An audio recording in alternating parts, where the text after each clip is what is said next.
Oh, damn. Damn. It's time to finally start it up. The Banner Saga 3, the final, last game into this whole epic series. I would let you call it a saga, but saga is already in the name, so that's redundant. So, series it is then. Anyway, welcome to the stream, everybody, ladies and gentlemen, boys and girls, friends and newcomers alike. It's time for us to start the last installment into the series that is the Banner Saga by playing the Banner Saga 3.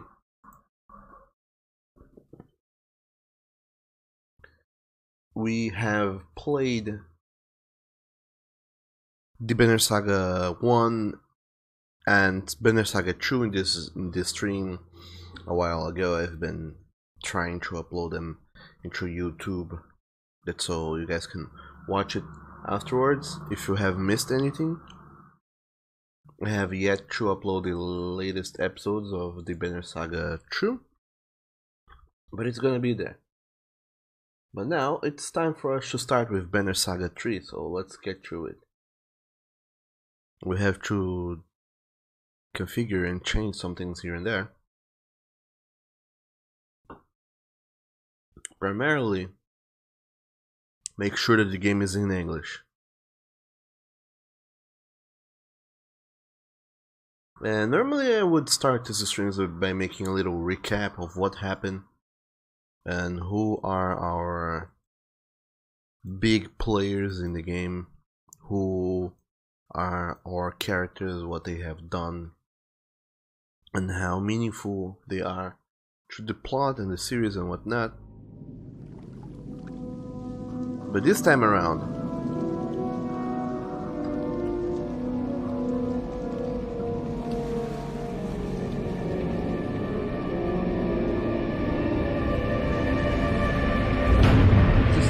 we have a watch, what's it called, a recap, so I don't need to go into it myself. I can simply put in the video and you guys can watch it here in real time. So I'm trying to understand what's going on here. This is Juno definitely, and this is a much older Ivan here in the bottom right corner. Then all the way there in the back is Oli, and then Spar, and then Folka, and this guy, I'm not sure what his name is, or if he's even in the party, was. I don't know who he is, I kinda do remember him.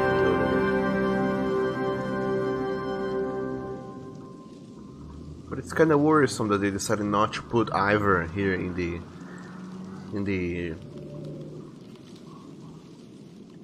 the title screen.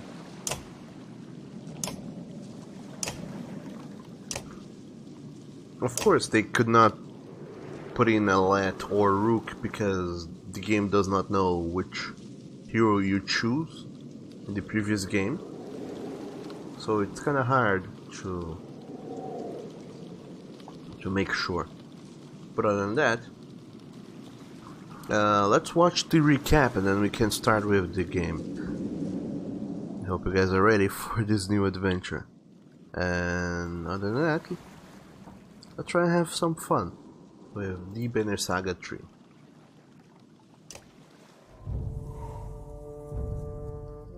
When the sun suddenly stopped in the sky, calamity followed. Stone-armored dredge poured out of the north.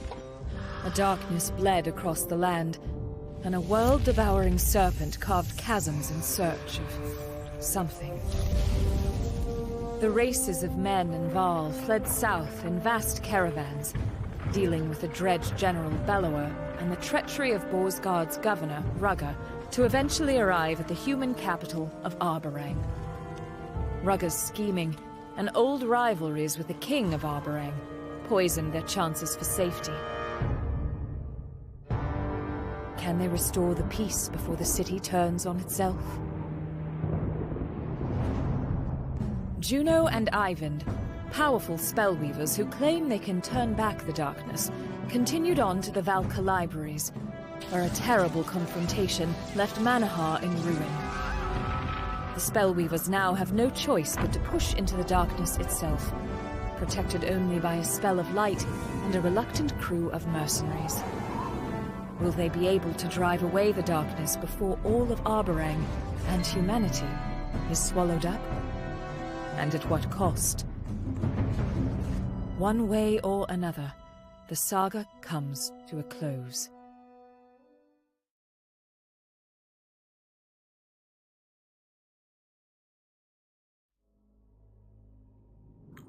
So, in retrospect, that's it.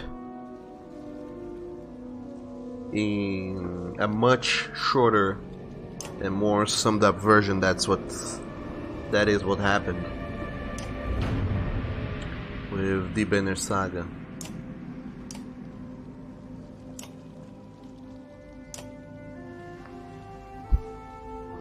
In the previous episodes.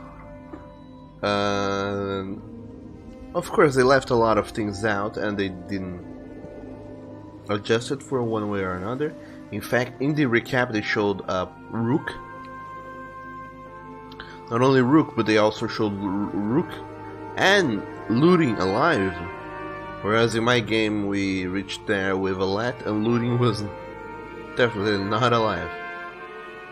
But anyway, let's start up a new game.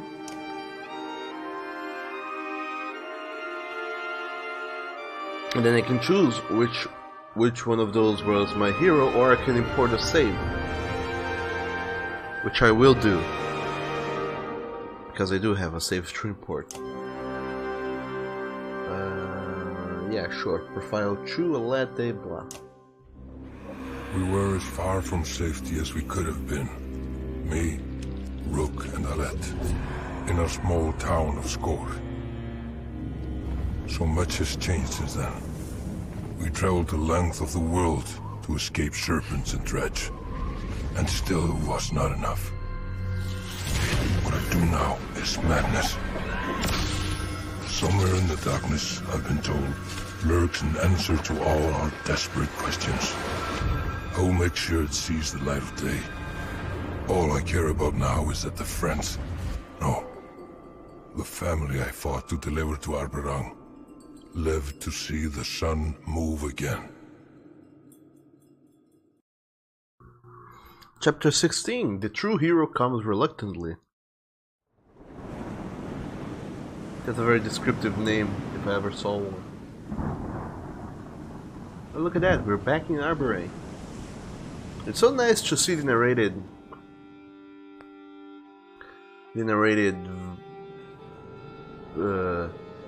oh, you see the narration of the characters talking a little bit about the world and whatnot. Because then you can see how you do pronounce the name of those weird places I've been mispronouncing all this way. So, Odleaf, what do you have to tell me?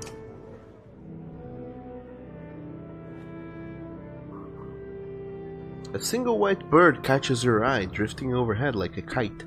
How long has it been since you last saw a bird? Possibly years.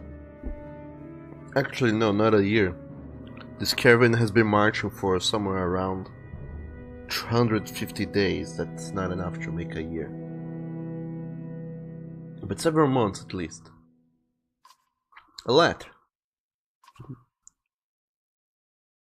Ruga says, they're almost ready with the battering ram again. Get up. You're exhausted. The gates of Arborang have been closed to you and many other refugees, and now you've joined an uphill battle to change that, both literally and figuratively. What are you doing? Staring at clouds. Thinking this through, back off, Rugham, having second thoughts about what we were doing here. I'm mostly thinking this through. Don't. There's a wall between us and Arborang. Simple. Ah, I know that look. Of all the choices I could have made, why side with Ruga? It's because the father taught you right from wrong, lad, before he died. And apparently... I mean, seriously, Ruga, is that a look you see in people's faces that often that you know it by heart now? Anyway. And you couldn't let King Maynooth abandon thousands of us out there. With the dredge on the horizon, the darkness closing, let me make this easy for you. Once we get through that wall, we go our separate ways. You won't see the governor of Boisgard again. Is that a promise, Ruga? Says Oddleif. Depends on whether we succeed today. You know, I hate to agree, but Ruga has a point. We stumble now and everything we've done to get here was pointless. What's the plan? At my word, clansmen starts fire down the hall. That should split their attention from the gates. Archers behind my shield as they run the battering ram forward. They'll be waiting to greet us with swords and axes, says the lad. And also, Leo, welcome to the stream. You said, oh, more Banner Saga. Oh yeah. Like I said, it's a very narration heavy game. But that's the charm of it, in a way. Nonetheless, welcome to the stream. How are you doing today? And also, 1 of 4 says, Hail Douglas, son of Dogli and Doglet, hailing from the land of Dogwick on the kingdom of Dogolarum. Hello there, 1 of 4. Welcome to the stream, and how are you doing today? In this lovely Thursday with an R and an S. Also, 1 of 4 says you went slow today. Just quoted what you said in your FAQ. FAQ? What? Do I have a frequently asked questions something? I don't think I do. Anyway. They'll be waiting to greet us with swords and axes. That's why you're here, says Ruga. Who knows, maybe they'll lay down their blades at the mere sight of the hero from Skogr. And if the gates stand, again, even if we bash our way in, it won't stand, not this time, trust me. Just remind your horse folk whose side they're on, will you? They're making the rest of us uneasy. His grin is jagged as a hyena's and half as reassuring. He barks and fighters begin to form up again. Well then. Oh, lovely. We are already starting the game in battle mode. Lovely. And this is weird, like throwing the player right into the heat of battle without explaining all of this, all of that, all of literally everything. But anyway, nice to see they kept my information. Evakon, Olet, Mogrisk attack, Grizz and Gunoff. Although I didn't level need up to level 8. So I don't know what's up with this.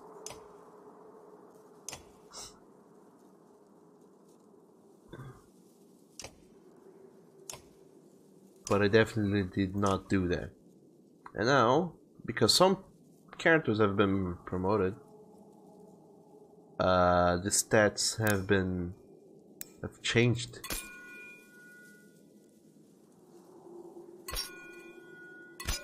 It might be interesting to go back, to go through these things here again, one more last time.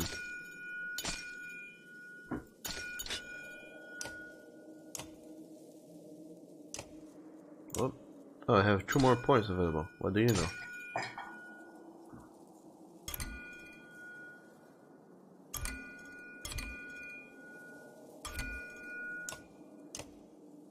Okay, so that's Hakon. Oh, look at that. I have more points too.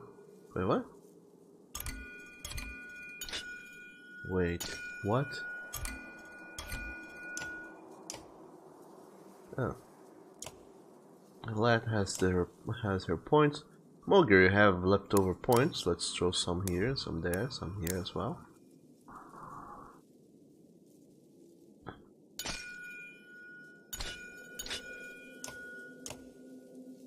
As for Skitak, oh damn. Let's throw points all over the place. For Gris, same thing. Points, points, points. In fact, a whole lot of points.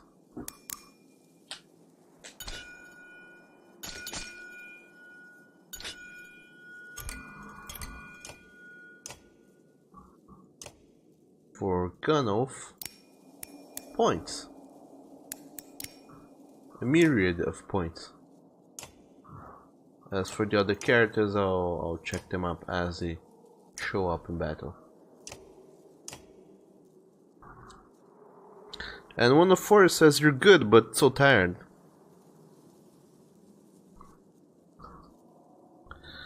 And you sent in a clip of the place where apparently I said that. Let me check that clip real quickly.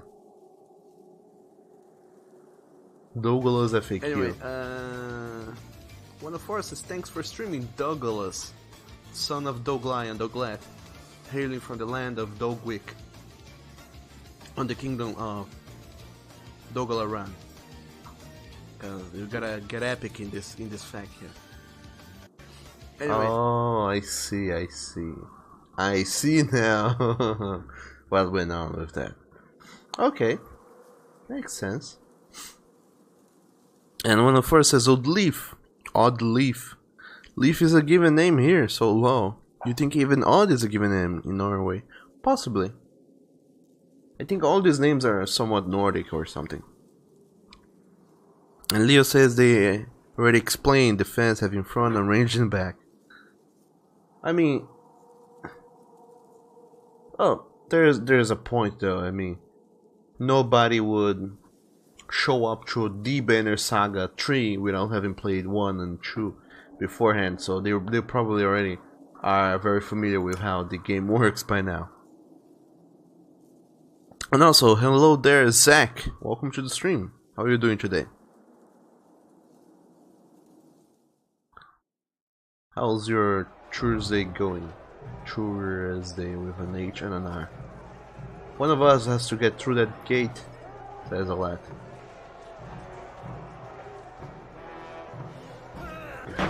Stand back, says that guy.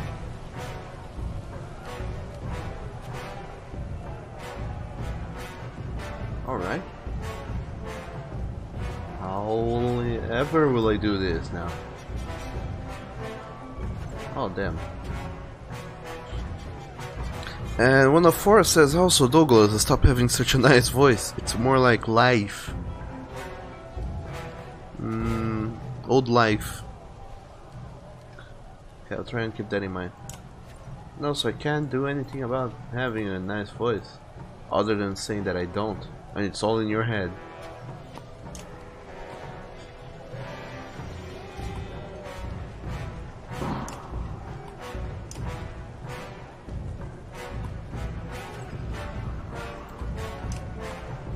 Okay, this this sounds like a capable lineup. I don't know what I'll do about the fire though, so let's get ready to battle.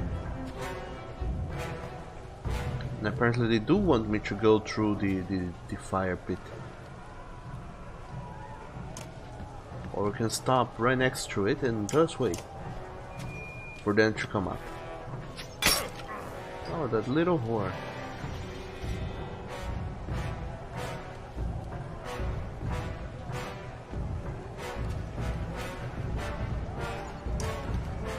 How did I not see before that she had? They have very long range. Poor Moger. I didn't even. I mean, a Moger. Who's this, Gris? Has not even had a chance to act yet, and he's already taking a lot of damage. Okay, Skatak, you're the only one who can go in there and do something.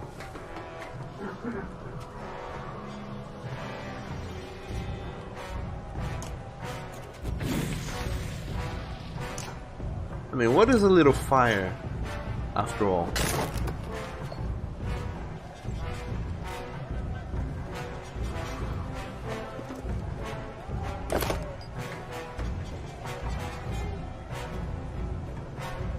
Okay, Chris, what abilities do you have? Well, you have some, none of which are gonna be very useful. Unless you can get real close. Oh, would you look at that? You also have spear wearing men, people. Wow.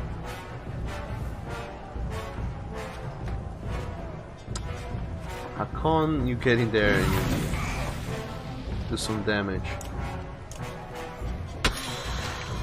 Even though you did lose some health trying that dangerous maneuver.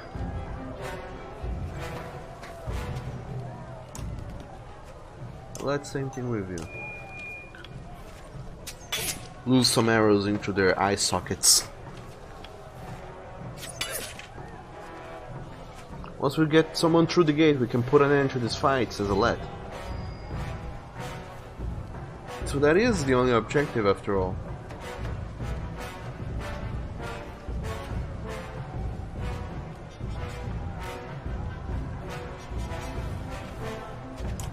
Oh, I would rather not.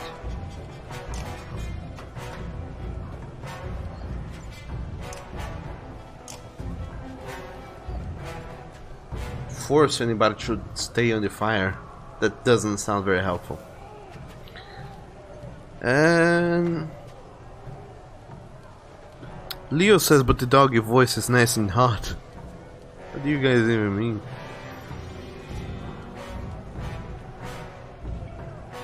When a force says you just want to squeeze his cheeks and open. Leo says take out the ranged. And when a four more like take me out on a date, you would rather not. OMG, that rejection. And Leo says it would have to be double. You think 1 of 4 as a. Let's end his turn that so the opponent team can have some movement. Oh, look at that deflection. I love it. Now do what you said, Leo. I'll get. Take out the ranged units. First and foremost. There we go. Bye. Don't give up now, says the generic character number 3. Okay, Grizz, you can get straight through that little hole as long as you can get in there.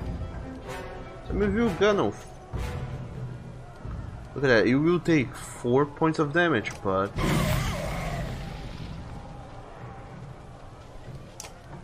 it was worth it? Question mark. Chris, I mean Hakon. Can you do the spin twin? I think you can do the spin twin. Oh, hell yeah, you can.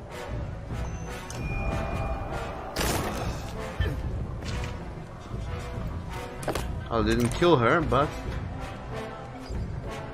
it did help. Oh no, it did kill. No, wait, what?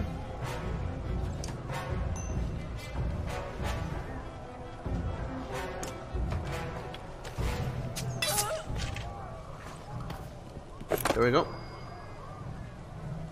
And everybody is running up to make some weird sort of shield wall, I guess.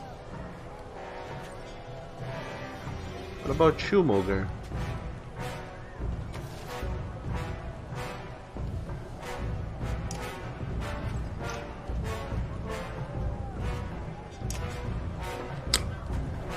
God damn it, they're losing way too many turns. Trying to avoid the fire.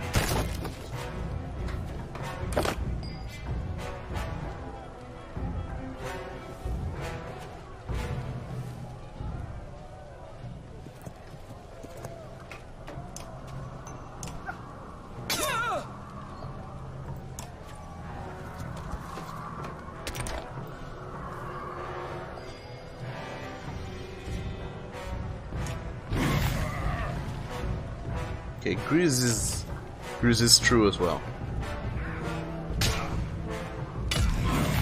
Oh, you Cantorino. Why would you do that?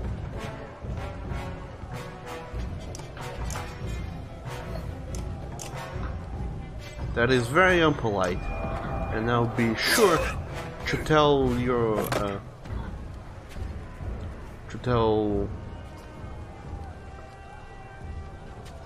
the person responsible for you about your misdeeds.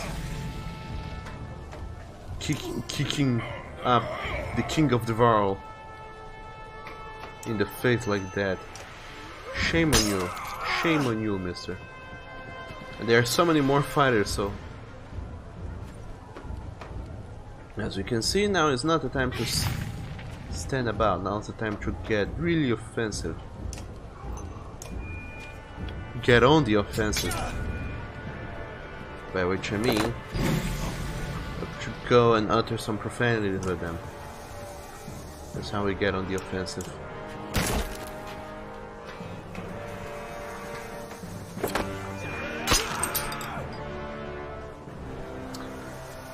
And anyway, 104 is you just have to switch which hole to home back and forth. Leo says wishful thinking. You think. And 104 said Leo, my entire dating life is wishful thinking.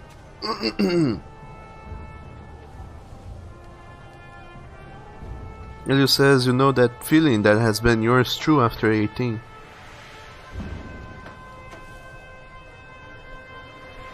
And 104 says, wait, is a butt showing on stream up on the top right corner? What do you mean? A butt?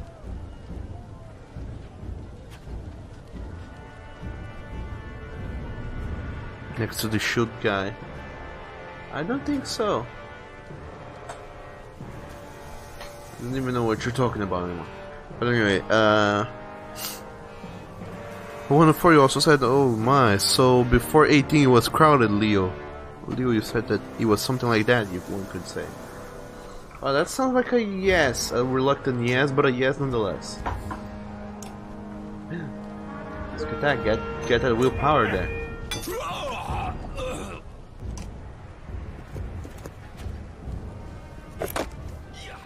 Oh, would you guys please stop that?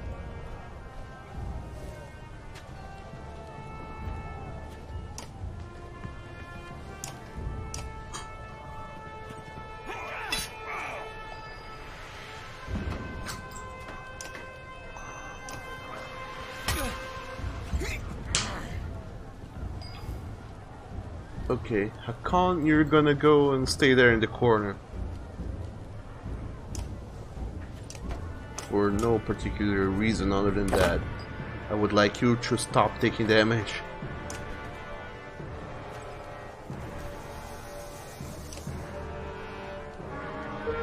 You have taken up way too much damage, and if you keep taking damage, you're gonna get injured. And if you do, we'll have to take some time off for you to rest, and that would not be cool.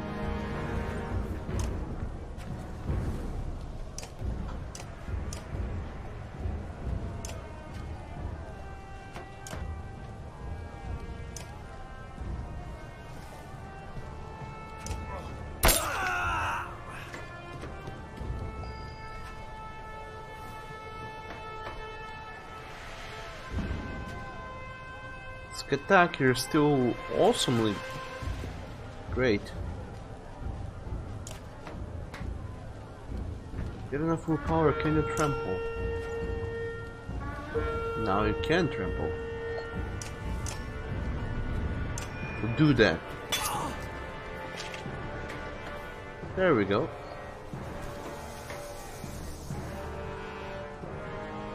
And now you're at the gates. Let's see how that goes.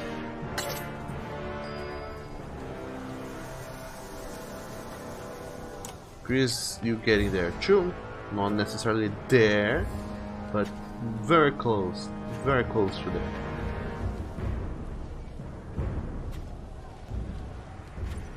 Why do these people have to have so much armor though?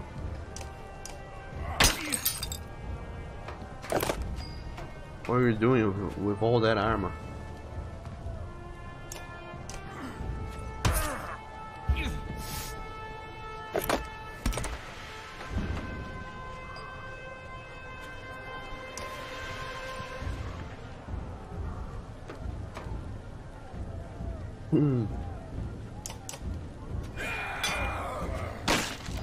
On 104 you sent him a picture. Oh, would you look at that? It is actually a butt. Wow. Wow. All this game and its surprises, they're never end. Yeah, what can you do? Whose life can you ruin next? How about your health upgrades? Just a little bit on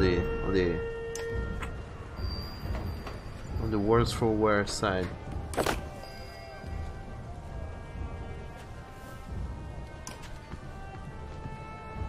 And also, I do not understand what is precisely the objective here.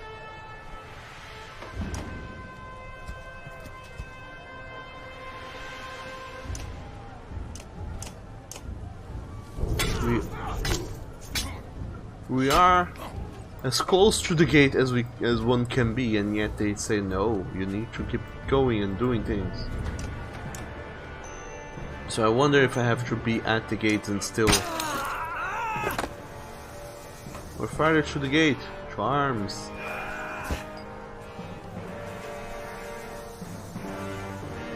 Oh game, it would be lovely if you told me a little bit more about that.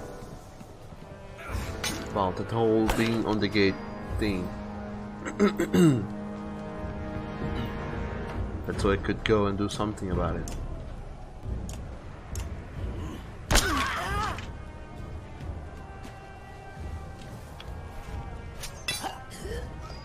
Or is it that I have to go there with Alette?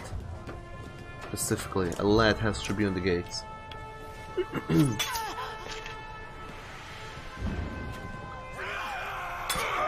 Nonetheless, I'm trying to figure it out. It will take some time.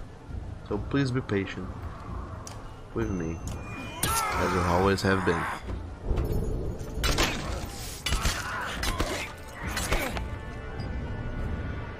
Oh, there we go. Skataki can get through. We're in. Open the doors, he says.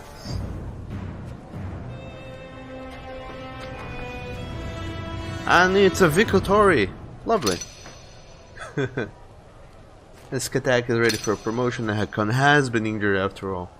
One thing I was seeing,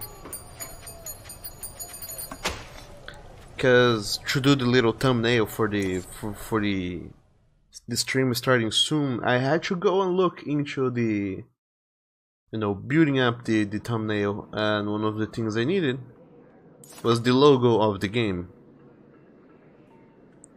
And for some reason, finding up the logo on the internet is actually very hard.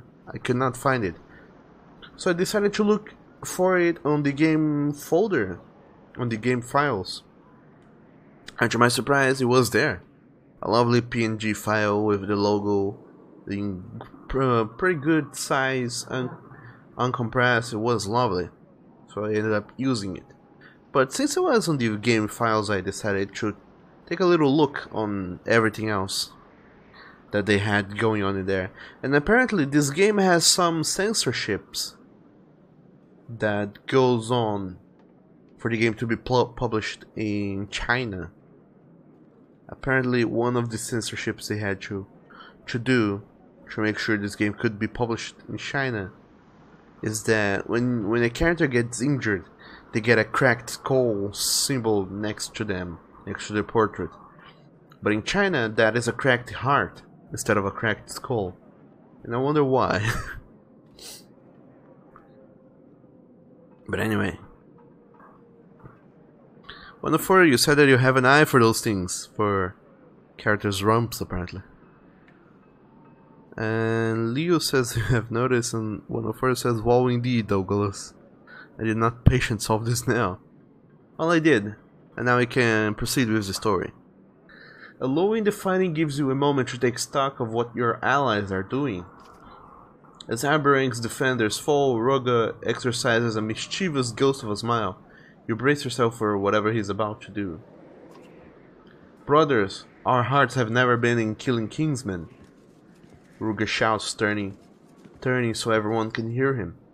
"If this is what it takes to unite us, so be it." He crosses his wrists above his head as he approaches Aberrang guards, their weapons rattling with mistrust. Oldleaf groans, her bow still drawn. What treachery now? Rugas' hands are bound. His fighters draw back, unsure of what happened. Hours later, an answer finally arrives. The gates are drawn open, to your great surprise. King Maynolf decrees an end to this fighting. He welcomes all refugees into the city, shouts a man in Aberrang's collar. But as the captain of his guard, I warn you, do not test his generosity. Sure. I guess. So this is Aberrang. It's got that Shinjeki no Kyojin vibe of, let's build a gigantic wall to protect the inner part of the city. But now that, it's grown too big, people need to live outside the walls. So people are living outside the walls, and then we decided, why not build another wall? So they built another wall outside the big city walls, and they keep doing that. And so walls upon walls upon walls, they keep building. Those people are very busy.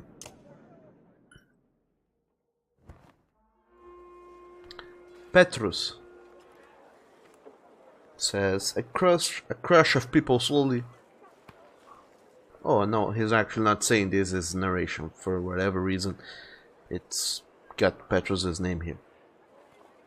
Check your game, Stoic. It has some bugs still.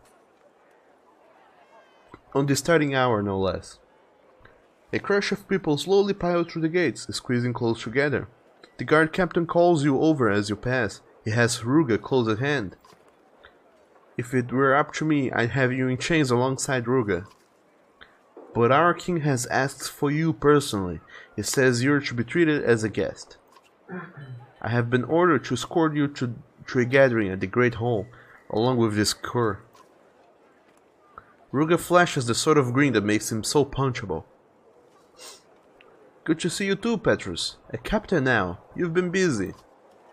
Petrus restrains himself. You consider the king's surprising order.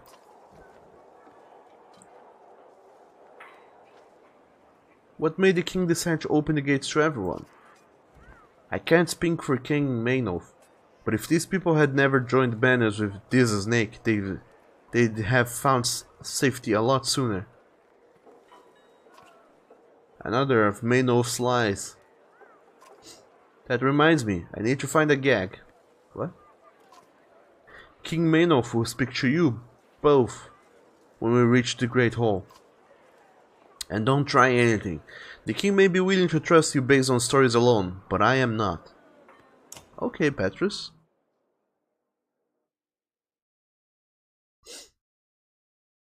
What is it? Do you not want Ruga to talk that badly?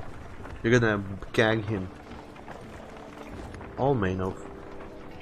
Even though you're poisoned and dying from the inside out, you're still as kinky as ever.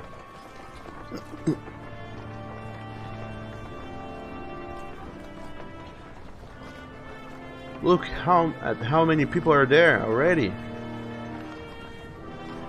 There's about to be a whole lot more, indeed. I don't care for how many looks we're getting. The fields between the outer and inner walls of Arborangs are brimming with different people and clans. All stares at the masses enter. A pair of curious children run chewing all. Can I ride the horse, people? Gasped the young boy. Young boy, you're too young for that. Wait until you're over 18, and then perhaps you can. His mother grabs him by the arm, blurting apologies. A man with a short banner of his own approaches. Excuse my wife and son, he says. There isn't anyone in Arborang who hasn't heard of you. We're a small clan, he continues, of strong men and smart women. Give us the honor of joining our banners to yours, Odleif gives you an uncertain shrug.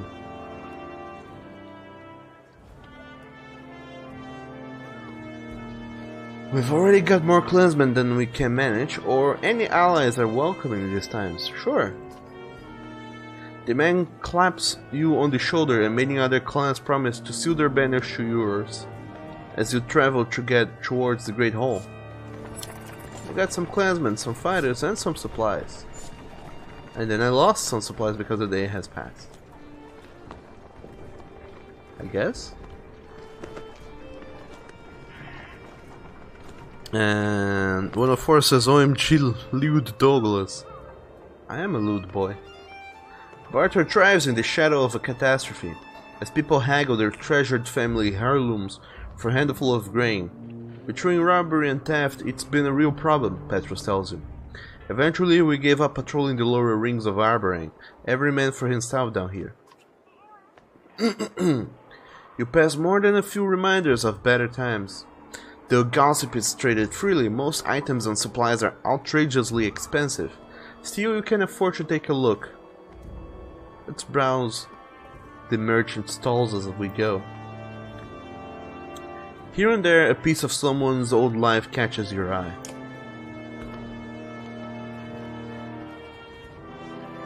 We can go and buy some trinkets.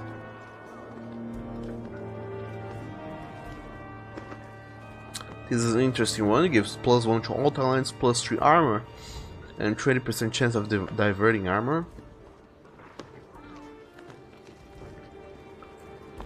And these are all good.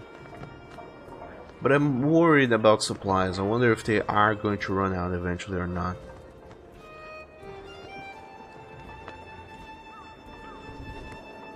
One of us says, why did morale decline?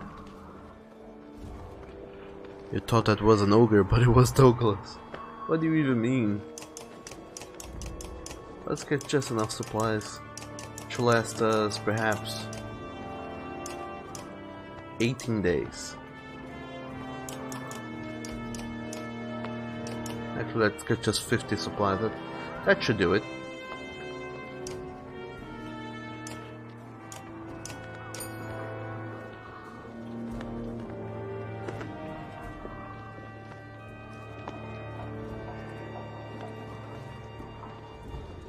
Let's not get any trinkets. I think we can do without trinkets. And also, hello there, Oni. Welcome to the stream. How are you doing today, buddy? Keep your eyes open. Some of these people were ready to kill us just hours ago. Indeed they were, and indeed they tried, and almost did. And one of us have sub badge, and that only is submissive to Natty Douglas. What do you even mean? Though thought you'd get away with this, the man slurs nearby. He and his cronies are already drinking their way through the streets. We demand justice. He bleeds in the face of a confused horseborn. Ahead, more horseborn rear up at spear point. Canary and her companions thrust weapons and swords back at their accusers, intimidated. Stay out of this, Petrol warns. You've done enough already. His guards try to separate the angry clansmen, but only manage to fan the flames. Justice for Toller turns into a chant, spreading until it infects a great mass of people. The horseborn came with you, they accuse. You're protecting murderers. Someone attacks and others follow. So we are marching through the city and then suddenly a fight breaks out. Lovely. Ah, look at that, Hakonis is still injured. We didn't get a chance to rest, I'm afraid. Oh shit. No, so Zach. Thank you so very much for the delicious, generous donation of yours once again. God damn it, what have I done to deserve so much? So many donations from you. But still, thank you so very much. So very much. I'm gonna update here the donations panel one more time.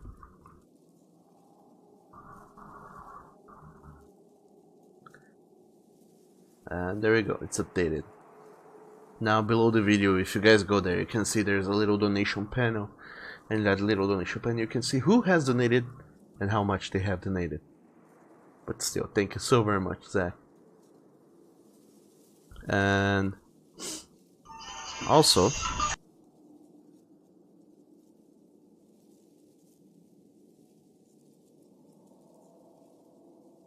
one of you says sub badge. The icon extra own his username because he pays you money. Oh yeah, I mean your previous statement of only being submissive to Daddy Douglas. But now I think I get it. I think I get what you mean to say.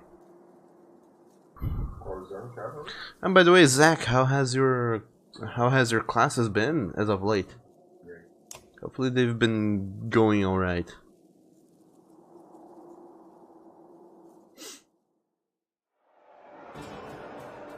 As far as cooking goes, I have been doing me a lot of cooking as well. The crowd looks riled up, says Alette. Kill the rabble rousers in blue and the rest may flee.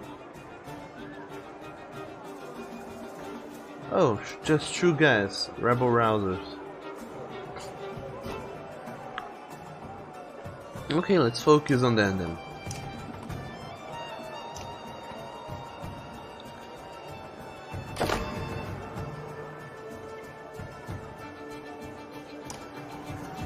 I have done the thing. Oh, you're not very smart, are you? Getting all the way there. Within reach of us, of me.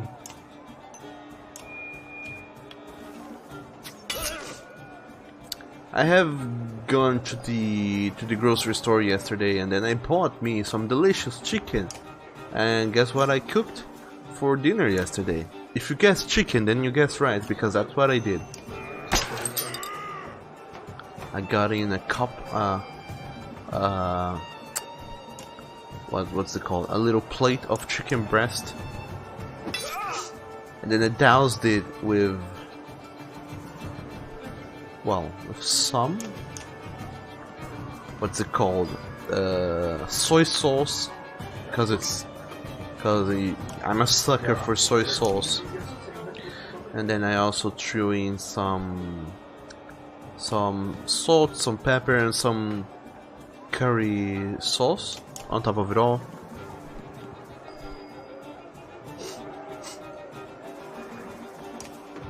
And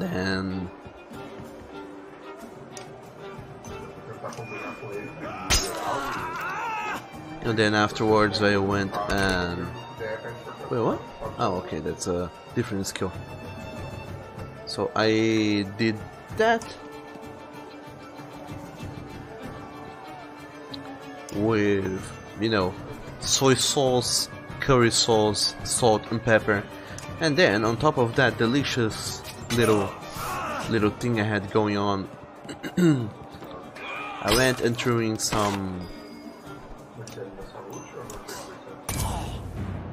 Oh, there we go. This was quick. And I also threw in a couple fried eggs. On top of it all, I also sliced an orange on top of my plate and one single banana, and it was a delicious dinner for me last night. I don't know if you guys are into having fruits with your food, with lunch and dinner, but I certainly definitely love it. And 104 says, be right back. Sure thing, 104. Take however much time you need. And Leo says, dog eat dead bird. Kinda. We eat a lot of dead things if you stop and think about it like that. And Oni, you said, why does fun equal fun on a bun? Does it?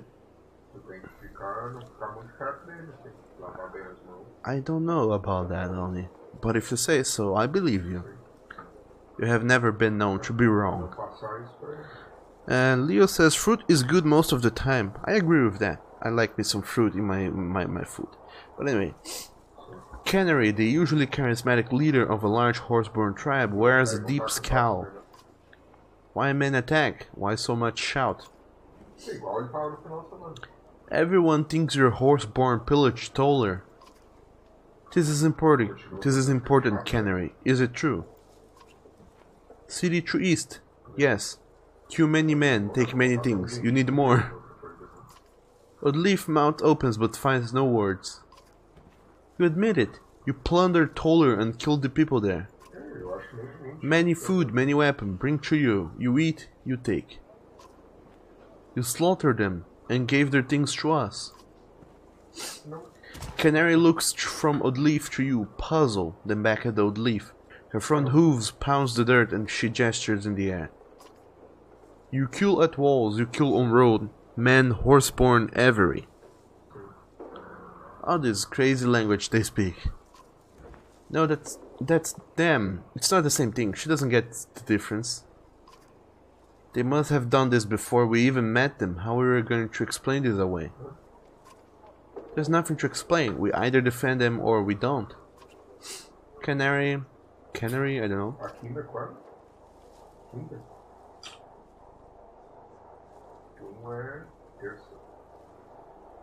Oh, we have two choices. We will protect you, but you must do exactly as I say from now on, or you killed innocent women and children. I can't be responsible for that. You are on your own.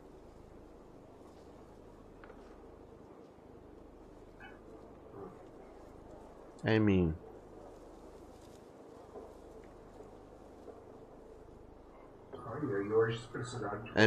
Oddleaf, what you're looking at? You're looking all the way up there. What's up there? I'm looking at some birds to shoot. I need your eyes down here on the ground. More precisely on Canary, because she is the current problem now. So I guess we will protect you, but you must do exactly as I say from now on. I mean, why not? She trots nervously in place and exhales through her nose and frowns. We leave him, for now, but we are not pets. I have to hope this is all going to be worth the trouble, Oddleaf. Me too, says Oddleaf as she looks up into some birds. And Leo said that take the murderer, she may prove useful. I did. As it happens, I did. And I also got an achievement. We also gave me some renown. Look at that. My renown has grown deliciously large.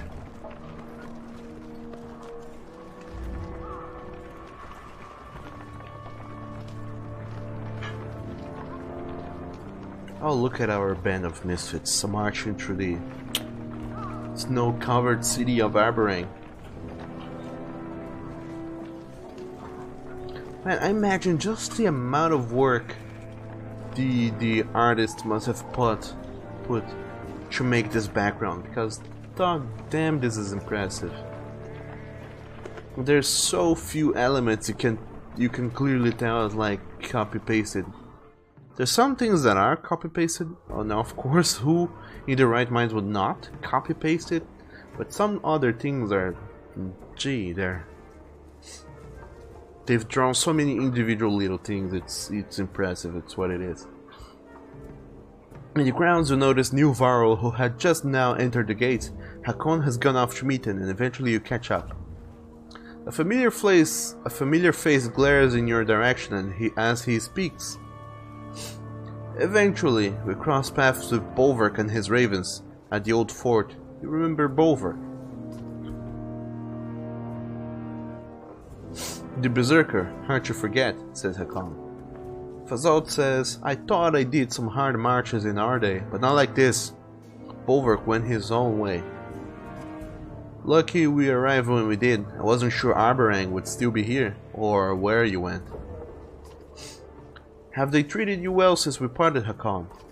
Well enough, all things considered. Fazalt gives you a cold stare. Don't think I've forgotten why Einar Toft fell, little one. Or forgiven.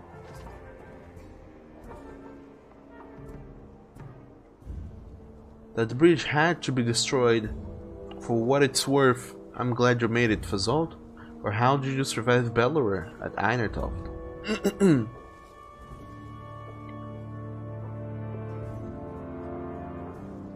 Well, for what it's worth, I'm glad you made it. Of course, you're completely scarred and not the most beautiful Varl anymore, but I'm glad you made it.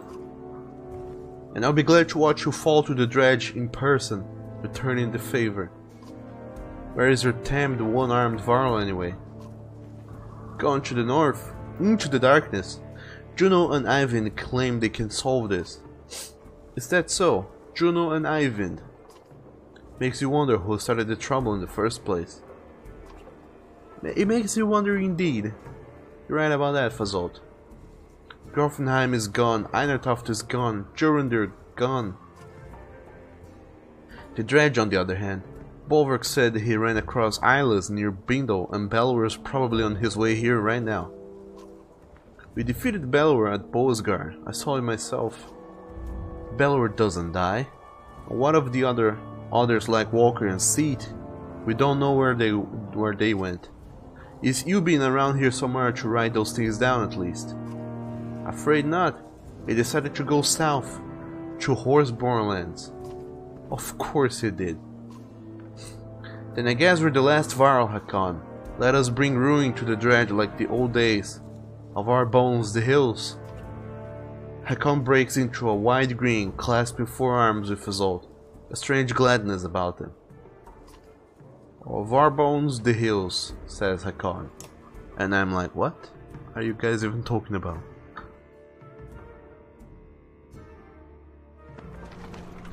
And we keep marching.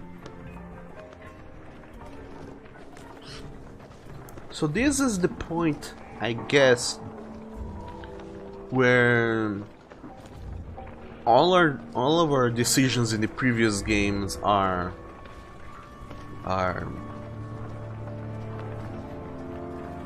now being tallied. Everything we decided to do or not to do is having an impact right now, and other decisions we're making right now will have an impact in later chapters,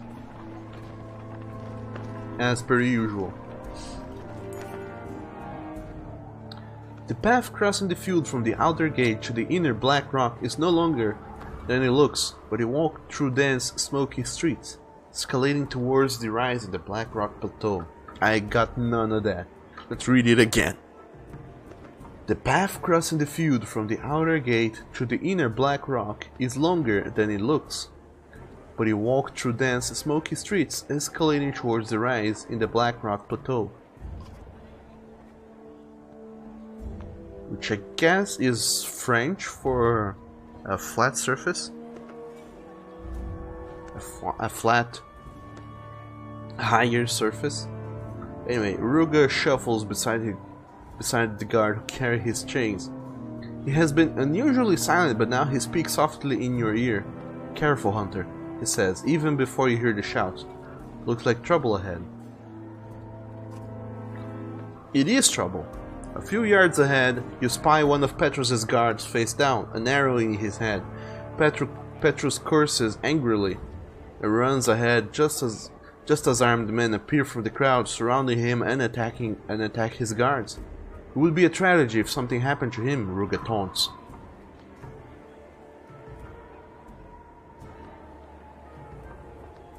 We can join Petrus to repel the attackers, stay ready and close to Ruga, stand aside and let things play out. Oh, damn it. Let's join Petrus and repel the attackers, I guess.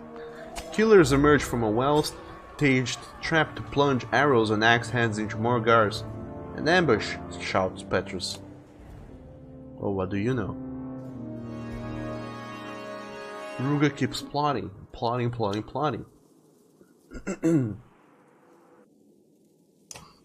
Well, let's promote Alette, why not? She certainly could use that delicious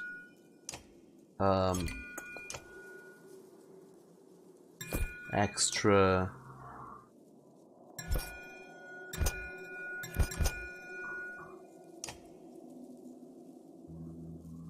exertion points. Critical strike chance. Nope, not this one. Artillery strike. And I can promote her again. Chose your heroic title. Oh, this is new. Okay, let's continue. Promote you again. And get you more of that delicious artillery strike with some willpower. And chose the heroic title. Scouts sing the names not of simple people, but of the legendary they have, but of the legends they have become. Choose a heroic title to bestow upon this hero. Once chosen, it cannot be undone, and the title will be unique to this one hero. Blood letter. Oh man. 1 point of strength deal damage over time on hit, lasts 1 round, and so on. Death's messenger. +1 damage on consecutive attacks on the same enemy. Monster killer. Plus will and then strength on kill. Oathmaker. +1 will, then will and regen. And then will and armor regen, and then critical chance on top of it all. Shadow Walker. Gives me more move and then eventually dodge. The Foolish. Gives me more strength but less armor. And then more strength, less armor, and more critical. The Forsaken. The Hopeful. Gives me strength with adjacent allies. The Last Standing gives me armor. Lots of armor. The Mountain gives me armor and then strength and then armor resist and strength resist. I like the Mountain. However, it's gonna be unique. The Unbent gives will resist and strength resist and armor resist. The Unmoved gives strength and then armor and then strength and more blah blah blah. The Whisper gives me less aggro and more movement. The Wolf gives more movement and then more damage and then less aggro. Twiceborn gives recover from KO with 1 armor, strength and will. That seems nice. I like the strength damage over time on hit. Wait, what? Oh, I can already put it up all the way to however many ranks I want, so long as I have the renown to do so. Okay, later gonna become the Blood Letter. And I got an achievement called AKA. And I can promote you again. Would you look at that? And Hakon, you also get to be promoted. Congrats. You're a hero now. Get some of that willpower and then get some of this. Not this, maybe this. Chance to avoid strength attacks because Dog knows you need it. And that's it. Let's get ready for battle. And also, Proto says yellow. Yellow to you too, Proto. Welcome to the stream. How are you doing today? Today being Tuesday, August 17th. Hopefully you're doing good. I would like to know that you are doing good. And how are you doing too, Oni? didn't hear about you. So let's see, we have a lot of peeps. And all of them need to be dead peeps. Sooner rather than later. So Hakan, as usual, you get to go first. Then Alette gets to go second. And deal some damage to some peeperinos.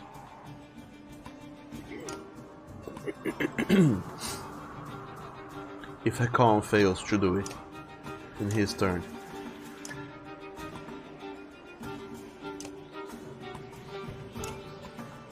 Yeah, I'm ready. Let's do some spin chewing as always. I love me these games where you have this sort of spin chewing attacks. Wait, it's... Oh, that's Petrus. Lovely.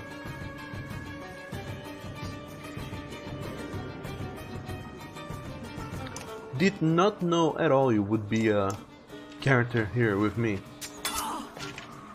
and my ragged group of friends.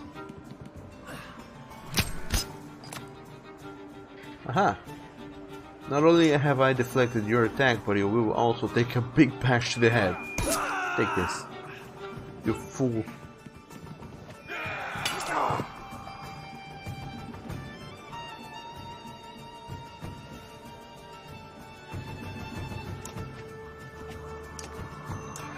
But Proto says that you're good, thank you, and how's everyone else? And today's the 16th, wow. At least I was right on the having a 10 in the end part. But that's great to hear. I'll let you know that you're doing good. And that life is treating you fairly enough. Malice, what does Malice does?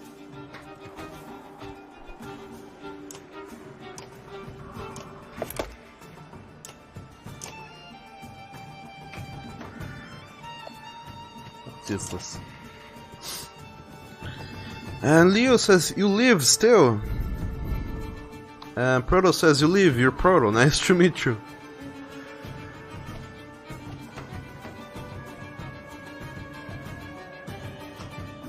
And he says shit, fact upon. Oh, no worries. We all fact upon every now and then.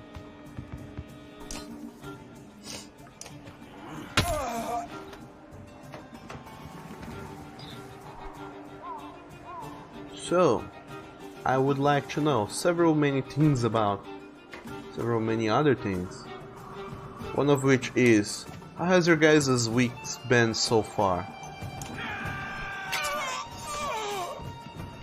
Oh no, reinforcement. You look like you could use some help. Says, what's your face again? Godmunder. Where? What? What? How in the world is Godmunder here? Wasn't him all the way up there with Bolverk and friends? He was, if I'm not mistaken. So him being here right now is like, what? Why? Hakan, you get to make sure these pepperinos here don't do as much damage as they could have.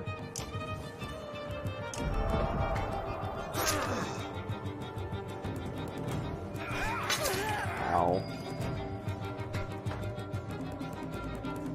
Let you can mend this guy's armor because I would not like for him to die.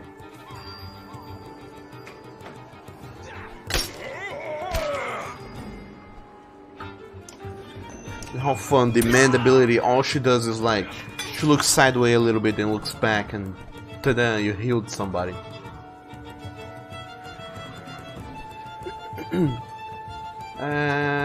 Skatak, you can't do very much, so...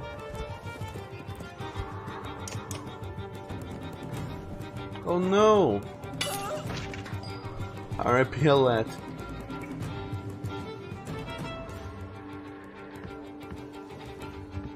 But this is the problem with having these many characters.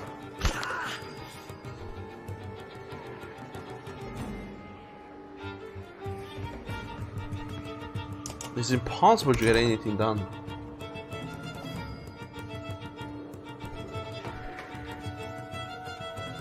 And you get to go away, Petrus.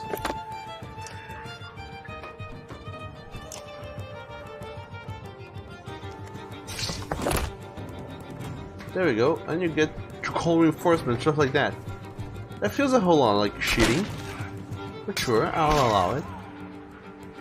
Because you're on my side. But that sort of cheating is not now well looked upon here in these lands. Godmunder. You have no titles as of now, so you're simply known as Godmunder, the Godmunder. That's about it. Pillage. I love doing some pillaging.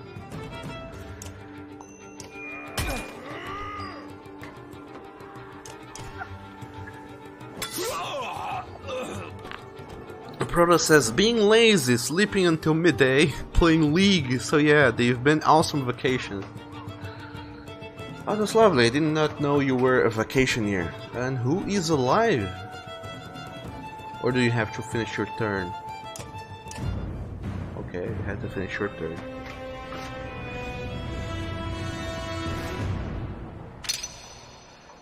Oled has been injured in battle. Just imagine how fucked up it would be if in this last part of the game, when the character dies in battle, they really stay dead. Kinda like Fire Emblem. And what about yours, Douglas? My week has been pretty good.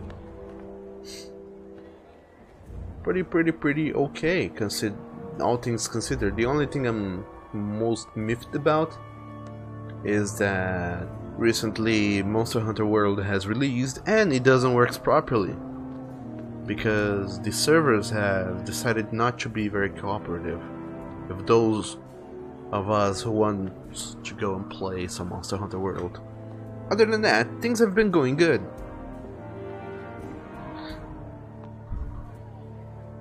Except that I'm also a little bit overweight as well, so that's another thing I have to look upon.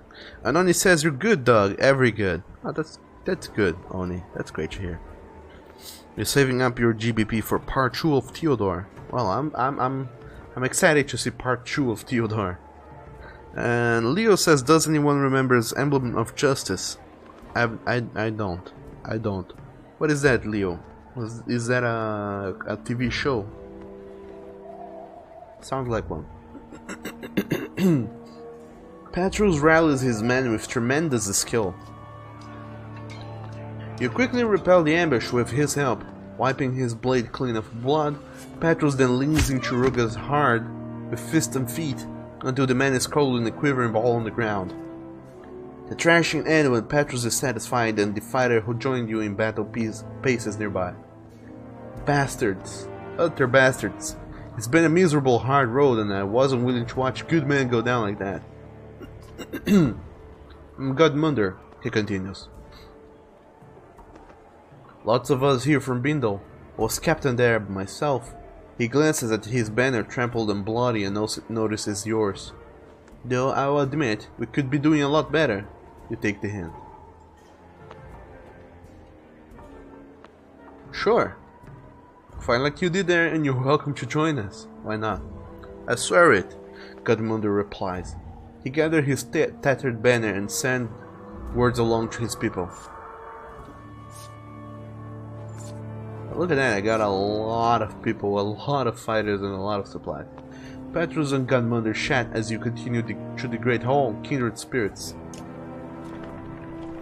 Let's make camp. Can we? Oh, we cannot make camp. Shit. I have to march without being able to take rest for the remainder of this whole thing here. Look like an awful lot of stairs, says Lad. And no doubt why Maynor feels safe watching from above, says... What's his face again? Elio.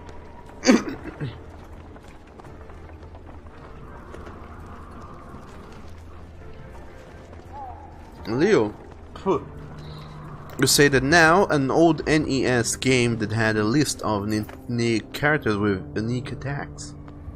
That's so lovely. If I'm not mistaken, wasn't the original DuckTales from NES true? I feel like it was.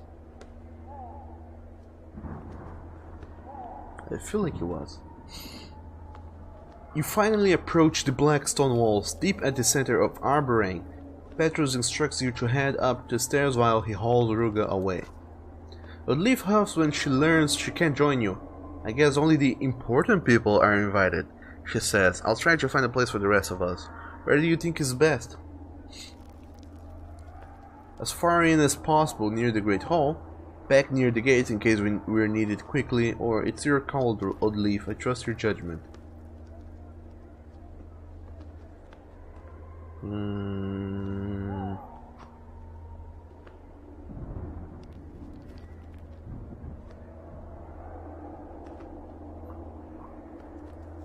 I wonder.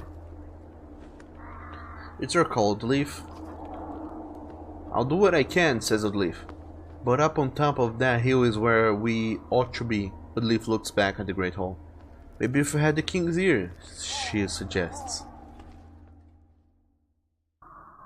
And Liu said then the second main character was a hot dog boy too. Oh, that's awesome. I love me some hot dog boys. And plus there was a few cute cat boys too. Oh, that sounds awesome. I'll have to check out that game afterwards. Emblem of Justice. I'll try and keep that in mind.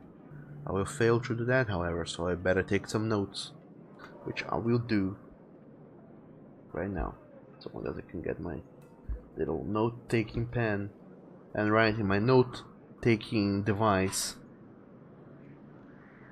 Emblem of Justice. And then, just to make sure I'll also write it in Portuguese.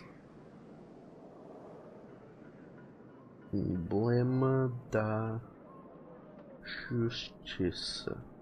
There we go. That should do it.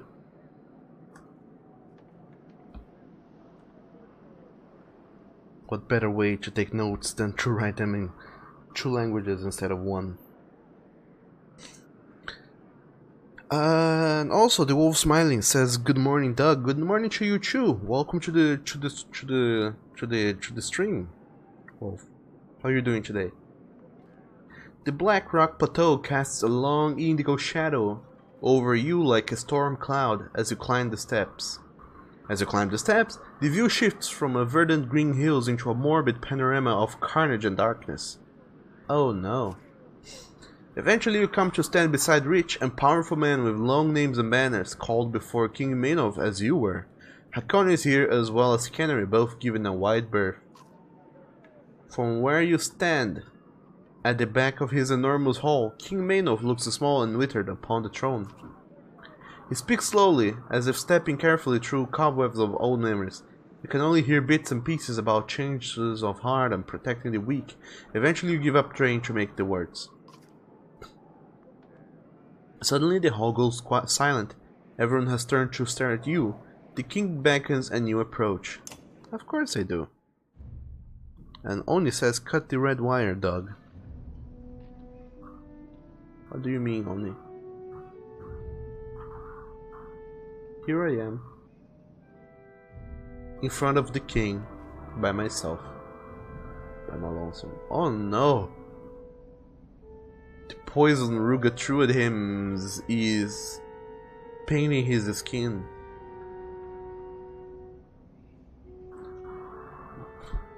With this, the king sent the crowds away and takes you aside privately. Now I'm afraid I must selfishly beg a favor of you. The roads between Boasgard and Arborane is long, especially shared with a man like Ruga. Tell me, how did you fare in his company?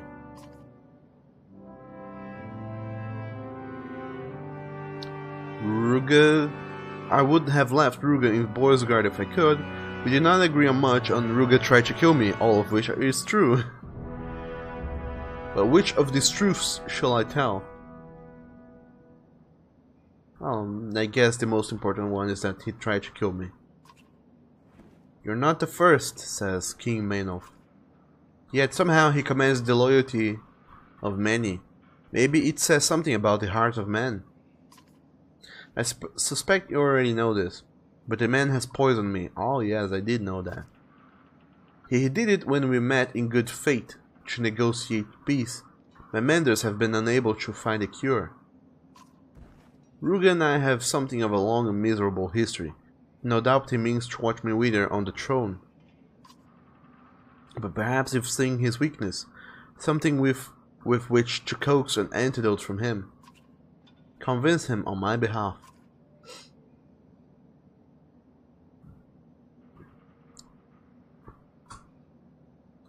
Am I truly the best hope for this? And in return, or my clansmen have many needs?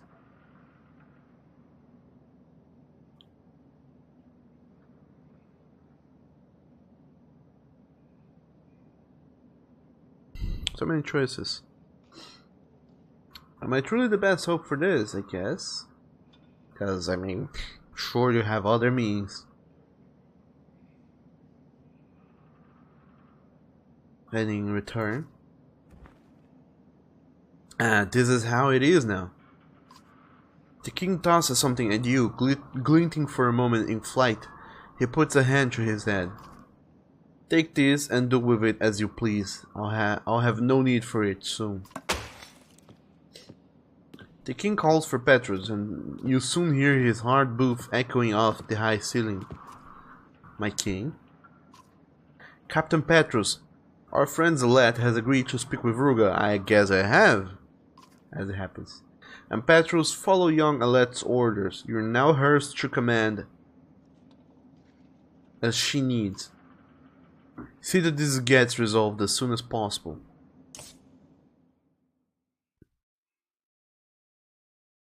I guess that's what we're doing now.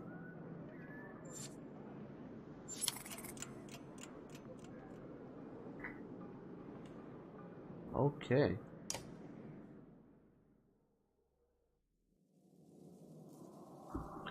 Click on a unit to view stats, promote ranks, and learn about abilities. I know of that game. Who do you think I am, a scrub? I've been playing this game for quite some time. Quite some time.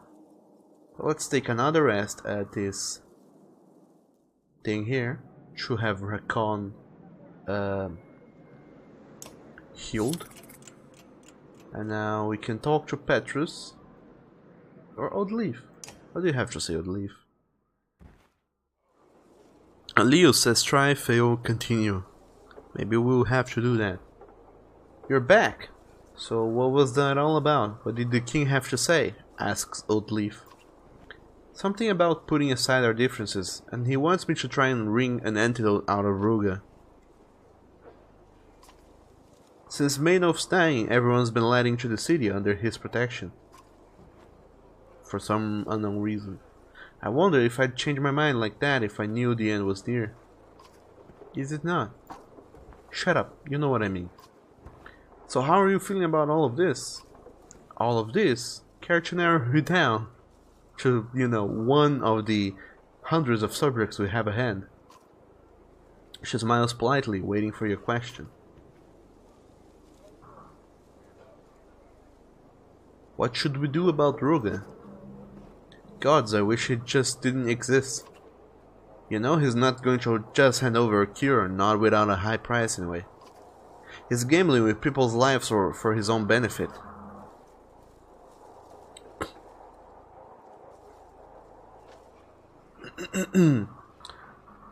Why do people like him always seem to prosper? I don't know. Rule comes to those who have a deep desire to rule, or different people, different needs. I don't know. Perhaps it is that rule comes to those who have a deep desire to rule. Mean madmen. That's another word for it.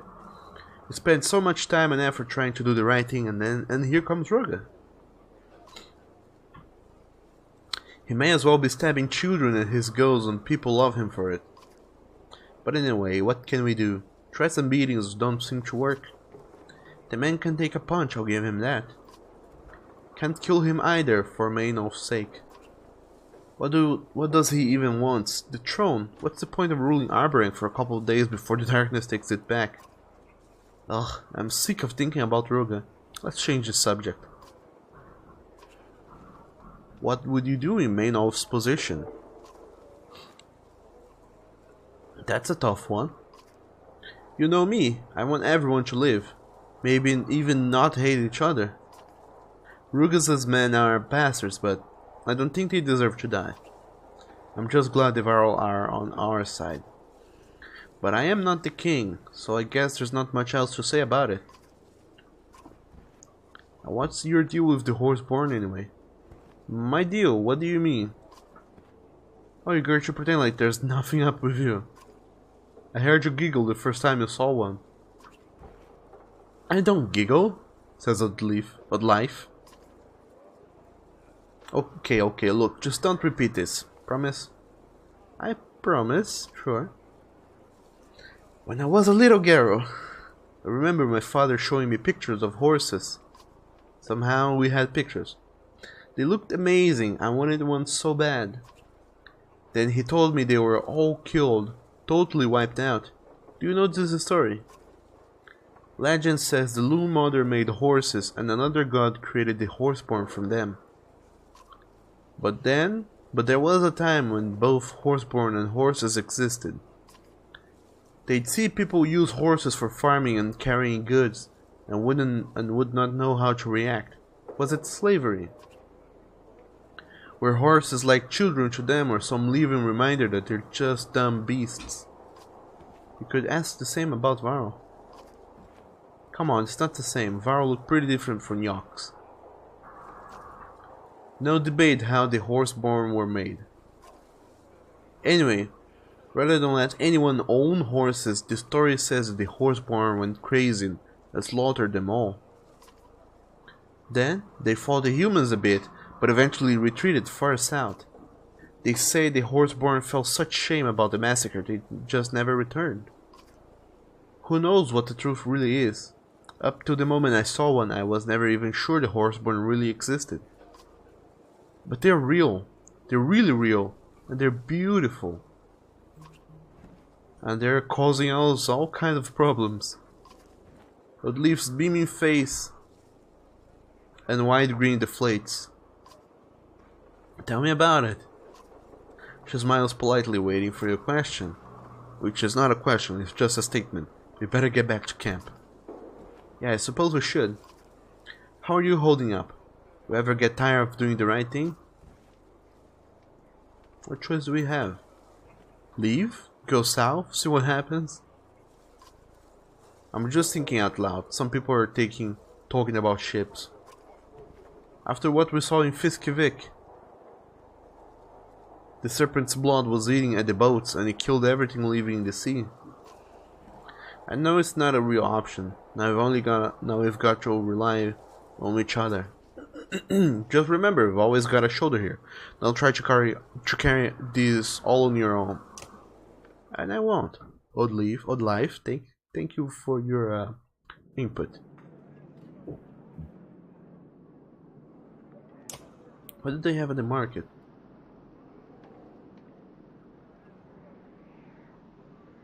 Ooh.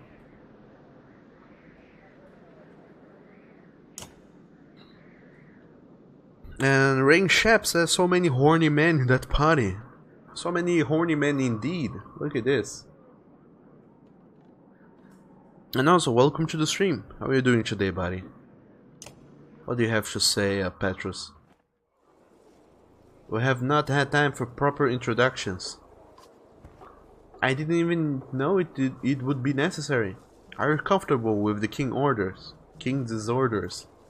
It's not a matter of comfort. I was giving as much warning as you were. That is to say, none.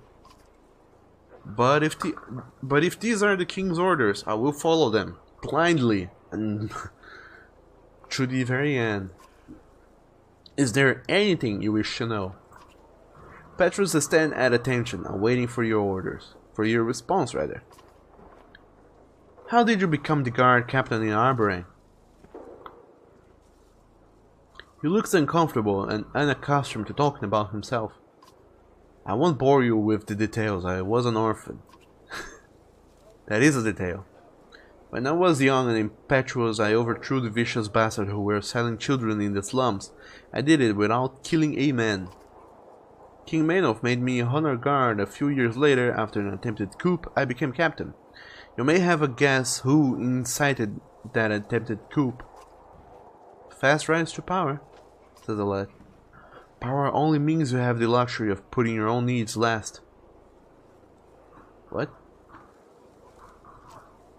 Petrus stands at attention, waiting for your response. What can you provide? Several hundred trained fighters, weapons and armor, and access to the king should you need it.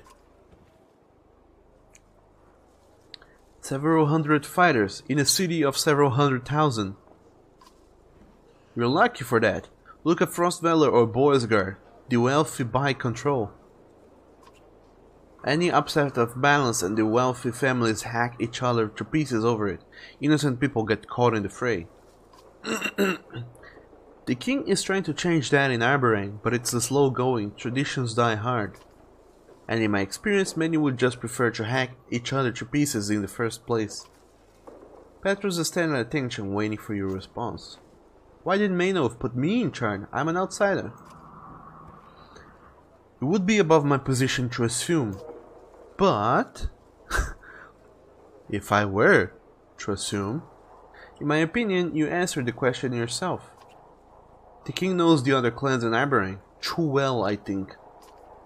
Schemes and secret plots flourish in a city like this, but your banner speaks for you. Who better than an indebted outsider to handle the other outsiders? Oh man, I certainly have forgotten how to speak today. So he can expect me to do as he says and take the blame if things go wrong too. That is one way to look at it, says Petrus. Are not the wealthy families in Arborang going to be upset about this? Without a doubt. Petrus is standing at attention, waiting for your response, which is you probably have things to do. As you say, my men were spread thin already. I am almost more worried about the clans than the dredge. May I offer some advice? Please. Rely on me to understand this city. Sometimes men who come from the countryside see things as a straight path, but Arborang is a circle. If you try to change direction, suddenly you risk being flung over a cliff. And we are dangerously close to a steep drop. I appreciate the counsel, thank you. Of course, if you need me, I'll be nearby. Thank you, Petrus. That almost sounded like a threat. But who knows what it truly actually was.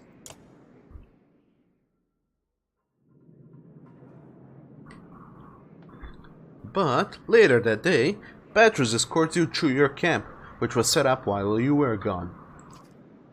I know King Maynolf asked you to speak with Ruga at once, but after his men ambushed us, I may have been too... He's not capable of speech for the moment. Oh. It seemed like you two have some history. I will bring you to speak with him as soon as possible. For now, I would suggest rest. It has been a long day for us all. But Leaf has been waiting for you to return. You can hear singing and laughing in the distance. Where is everyone? Asks the lad. Celebrating! For the first time since we left Skoger, we can just stop. We made it. Thanks to you. I mean, somehow thanks to your father, but now thanks to you as well. Thanks to your family, apparently. Oh, what fun it is to come from your family. I don't feel done yet. The dredge could easily tear through that flimsy outer wall if they wanted to. And they will. Just you wait. And as far as I can tell, we've still got no answers to the darkness. What do you think Ivor is doing right now? I don't know, I just hope they're doing it quickly, probably keeping them all from killing each other if I know Ivor. Whatever it is, I'm sure he can handle it. Probably the second. I know you're right, but I miss him. It feels strange, this sudden calm, nothing to do but wait. You're right. I can't even work on Ruga yet, the guard captain went wild on him. Good. On the other hand, what if Maynolf dies? Between Ruga's loyalists, the Horseborn and the power struggle, the city may turn on itself. The harder we try to grip this world, the faster it seems to slip from our fingers, because apparently the world is very liquid. We can't stop the world, Alet. All we can do is try to hold on. Come on, you deserve one night of happiness. So go on to Avaro and use his love handles, and hold on as tightly as you can. Oldleaf fakes a brave face and leads you to where the rest are already celebrating. Chapter 17, Raising High, their shining light. Oh, would you look at this? They threw in a new map thing because, you know, why not? There's only 2 places now in the world. Darkness hasn't responded to anything I've tried so far. Damn you, Juno! How did you I can't give up.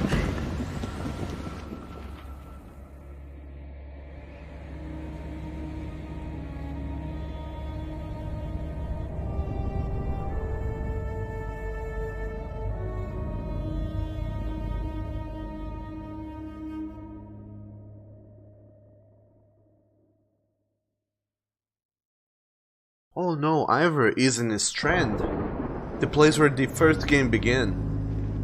We're back there. What am I doing here? I left my friends in Arborang and joined the Spellweavers, Juno and Eyvind, on their journey to undo the darkness and put an end to a world-eating serpent. Juno fashioned a dome of light around us, and we pushed into the darkness. I expected desolation.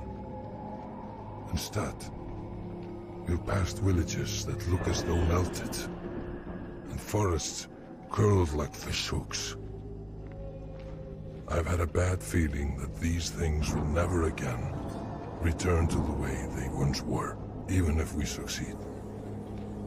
With us came a band of mercenaries, the Ravens, tricked into believing the orders came from their leader.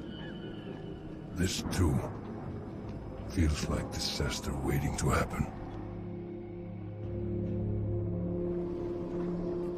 Oh damn, damn, oh damn, oh damn. And Oni, you said low. I love Doug when he can't English sometimes. You know, Englishing is hard. Sometimes I cannot do it. Try as I might, it's hard and I can't do it. And Leo says love handles. Lots of heart for it. Lots of hearts for it indeed. Ivor says, well,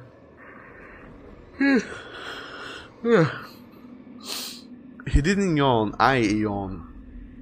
Instead, he didn't say blah blah blah. Ivor said, you need to address this now, Juno. Is your sister called July? Or is your sister called May? I need to know. You catch one of the ravens staring at you for the 3rd time. The whispering between them has become worrisome. Not yet.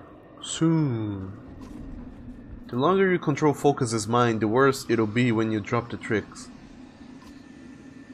The ravens you brought with us are hardened mercenaries. They won't take lightly to being kidnapped. There was no time to convince them properly, says Ivan. And we need their blades and shields out there. What is that new staff you have? What's happened out there exactly? The darkness doesn't kill, it warps. There are things hiding out there we don't want to meet. Perfect. I have a feeling they might notice this giant dome of light though. I'm afraid it's necessary. It's the only thing keeping the darkness from warping us as well. I will release Focus's mind soon, when they discover they're trapped within the light.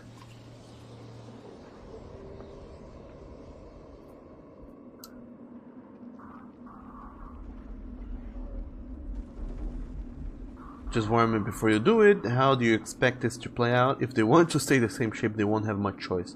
Just warn me before you do it, please.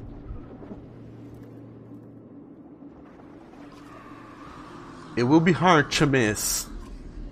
What I have done, I know how it looks. It isn't the way I wanted things to be. Please, Ivor, put your trust in us a little longer. Please, put your trust. Oh, Ivor, please. Just fix this, says Ivor. And Leo says don't, just fear the dark. Though also what's in it. Of course. Believe me, we are trying, says Juno. And we keep marching on. So Strand is the city where the first game began. It was a fishing city of sorts. The old city on the human-world border looms ahead. Twisted into a claw, but still Strand. Now, I have to imagine the longboats bringing fish in the harbor, and the bustling of merchants hawking goods. An unexpected light from Strand's great hall calls to us from atop Vale. We'll stop briefly to investigate.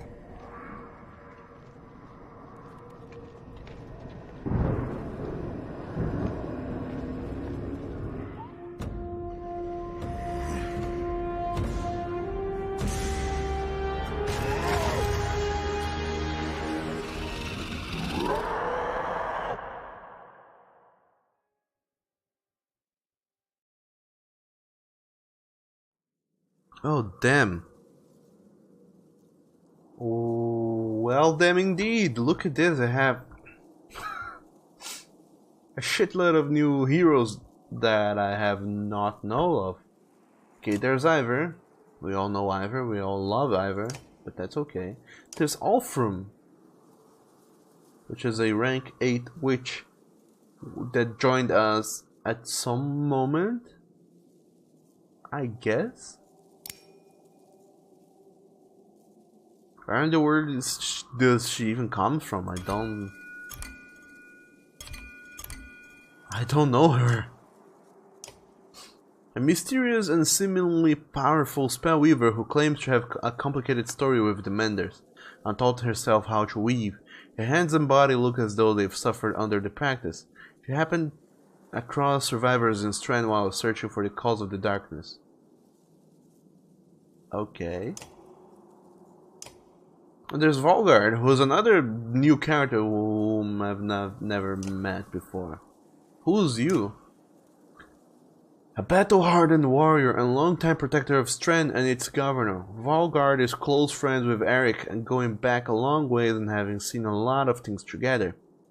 He stayed in Strand to get as many people to safety as possible, and ended up stuck there in the darkness, saved only by a fortuitous crossing of paths with Alfram. Now he's been forced to move on from the city he's always considered home. Also, that's it, I can't remove them because theoretically I just met them. They were hiding in the city somehow. Oh, look at that, I can have a Dredge Stone Singer with me. The Stone Singer, a powerful Dredge spellweaver, is proof that not all Dredge fear and hate humanity. Though the Stone Singer does not speak, it travels with the Ravens now. Working toward what you expect is the same goal, saving its own kind from the darkness. Would you look at that? I have a lovely friend Arena with me.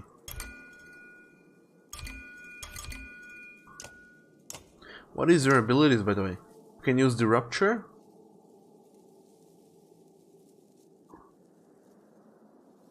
Seeks out any dredge too weak and resists it and explodes their body, killing them and sending stone shrapnel in all directions.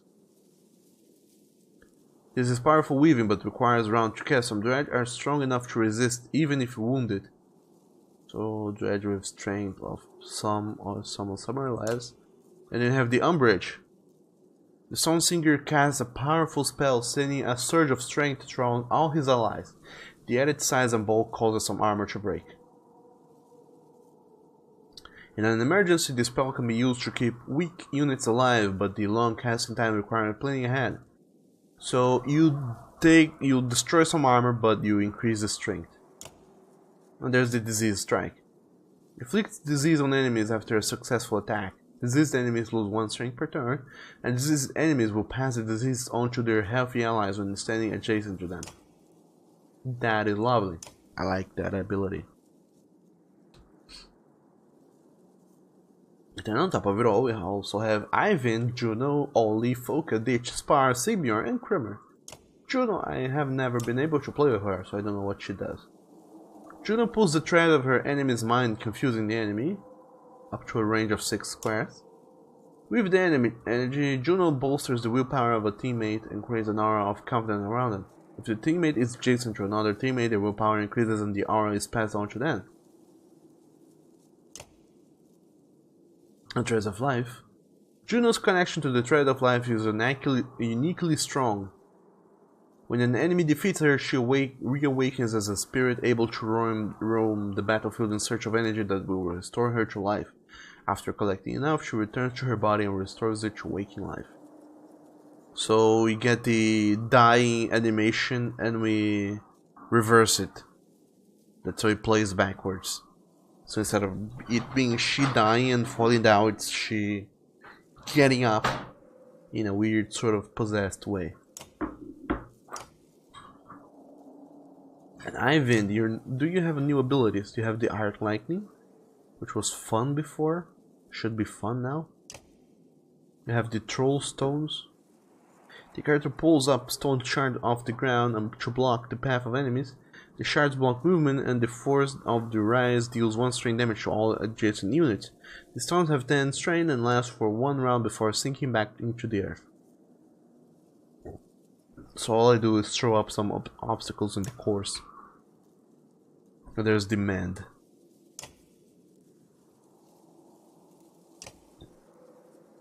So I'm thinking of putting Volka there because Volka is a real MVP.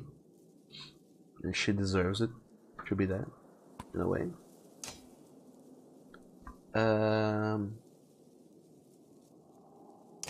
Deitch,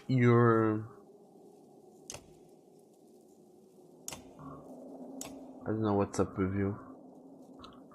Krimmer certainly, definitely could be there. Sigbjorn has this pinch wing, which nobody else has now. I mean, never mind. Ivor does have this pinch wing, so Sigbjorn, you go out. Krimmer, you go in. And the last mysterious character, I guess it's gonna be the Apostate. Because why not? Let's see what this Frienderino can do for us.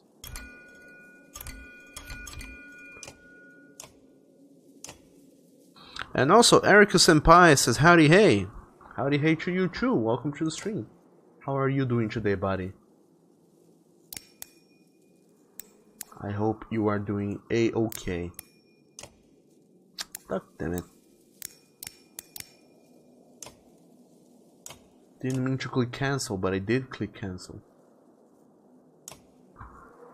Look at that. Ivor can be promoted. Now he can have more skills going on.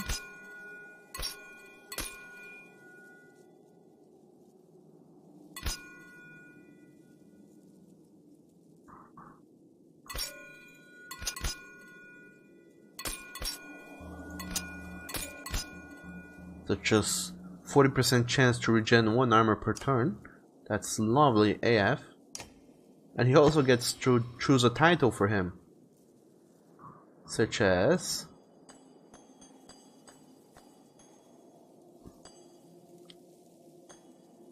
the Mountain. All tremble before the mountain, who wades into battle and leaves destruction in the wake. So he gets armor, then he gets a strain, and then he gets armor resist, then at rank 4 he gets 1 armor, 1 strain, 1 armor, and 1 strain resist. So it becomes almost unstoppable. Look at that, we can put him into rank 5. 4, I mean. Never mind. Okay, he's a rank 4 the mountain now. Ivor the Mountain. What a nice nickname for him. There you go. Let's get ready for battle, whatever battle this is. And Oni says you can't pass disease to people. Sneezes and wipe his nose on a random person. Don't do that, Oni. Don't spread diseases. Just in time, says she. Alfrum. Survivors, let's clear these things out. Says Ivor.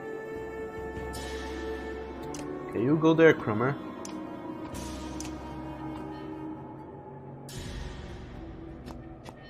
Oh, wow.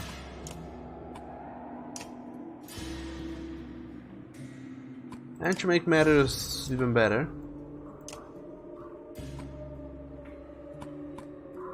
I started in a position where 2 of my allies are right there in the middle. So what do we have? We have humans who have been warped. So this is a warp archer. They have the unearthly endurance. Willpower absorbs all strength damage until depleted. Also explodes on death. Because sure, why not? They all have this. And the warped Varl. Drain. Inflicts -1 will on target, grants +1 will to self. Also explodes on death, because why not? Why wouldn't you?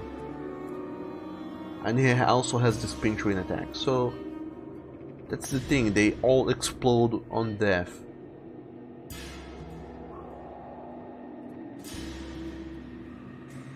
Okay, I'm not super ready, but any hero can use the Volca Spear to cast Chain Lightning on any enemy. Defeat enemies to charge it. Alright, I'll keep that in mind. Up you go, Ivor, up you go.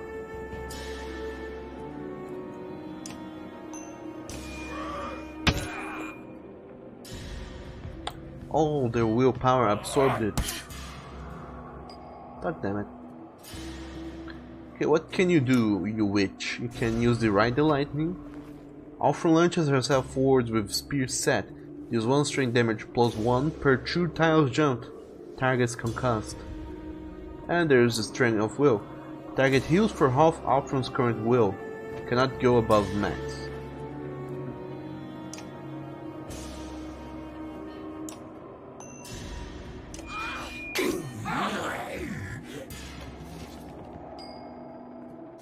And you, Valgard. You can kill him, but then he will explode. That will do a lot of damage to us. I don't know how much damage we will do though. Oh no, you just explode and leave a ashes on the floor. Okay, that's not as bad. Okay, Folka, you show him what death looks like. Oh no, he gave those fuckerinas, I keep forgetting they absorb willpower. I mean, they absorb attacks with their willpower. Oh, damn it. Oh, that's useless. Don't do that. Do this instead.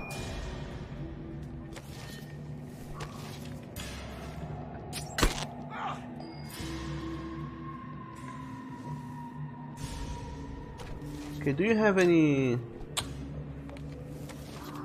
ranged skills? You don't.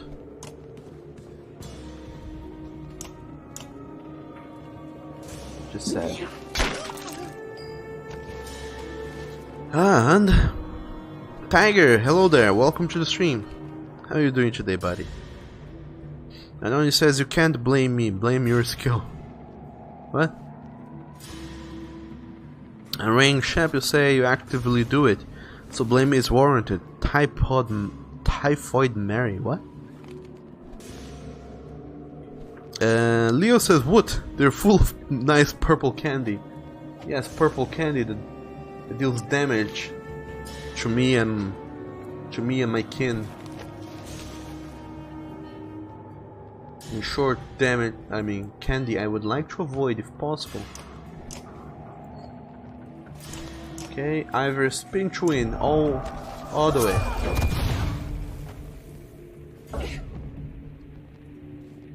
You know how spinning through in is good. You get there and do that. Alfram. Oh, I have a spear you can attack from a distance. That's nice.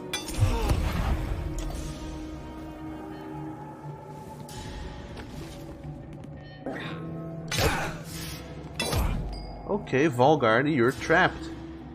Would you look at that? How about you throw yourself a stone wall? That's so nobody can deal damage to you until we have somebody go and rescue you from that delicious little trap you found yourself in.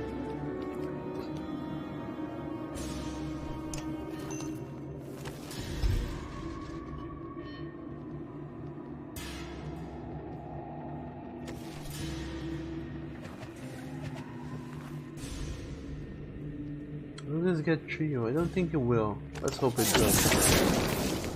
Oh, it did. Would you look at that? How lovely.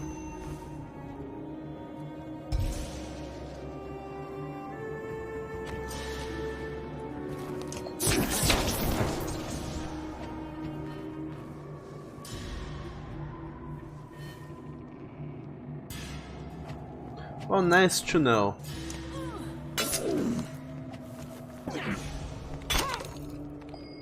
So with these people here, I cannot.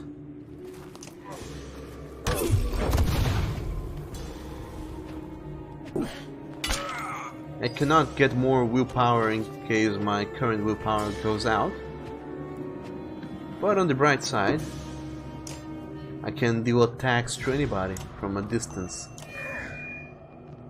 Yes, disease the shit out of them.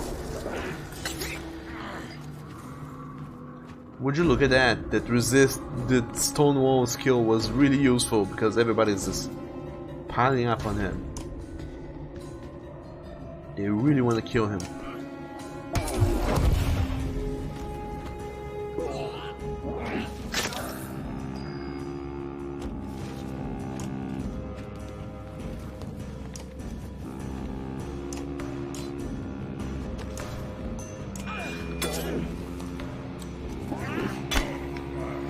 And dagger, not bad. That's nice. Let's greet you here. Always lovely to hear that our lovely friends are doing good. And also, hello there, Dragon Lego City. Welcome to the stream. We're playing some Banner Saga today. I know that a lot of you do not find this the most WoW game ever, but I like it, and hence we are playing it. Because why not? Okay, Folka. Just keep stabbing him until he dies, or it dies.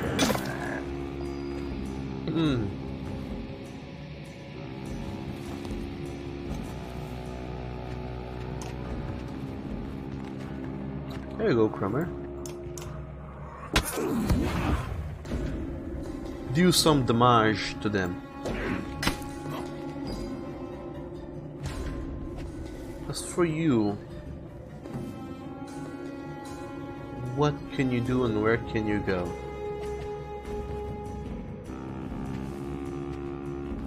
Currently nowhere really.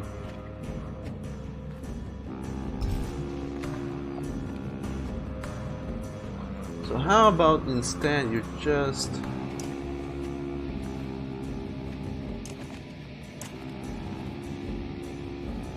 you know what? You're not gonna die from moving here, so might as well do it.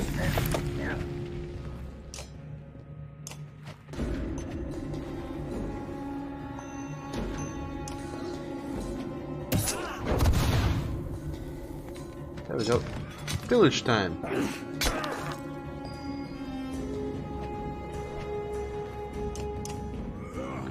So now fighting this warped people has several different mechanics.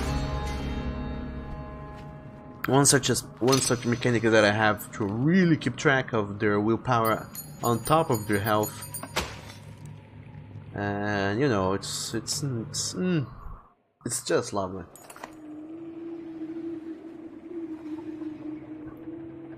And only you say it happens on its own. You can't even make yourself sneeze. Oh no.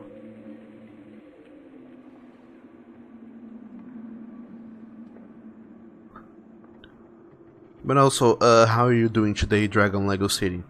In this lovely, possibly, hopefully sunny Tuesday that you're having currently.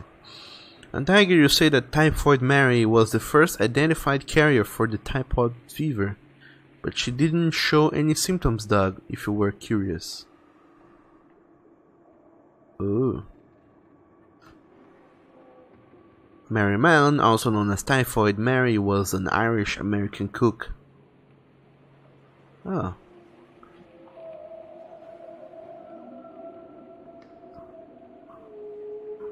How weird though. What is the typhoid fever? I don't know about it. Anything about it. I'm not even sure I have heard of it before today. So, what is typhoid fever? Who can give me a nice description or a control copy and paste from Wikipedia? When the quiet comes, it feels unnatural, like being underwater. What happened to these things anyway? Asks Folka, breaking the silence. The stranger woman replies, Dredge, human, Varl, it doesn't matter out here. Not dead, but their minds were gone even before we laid them to rest.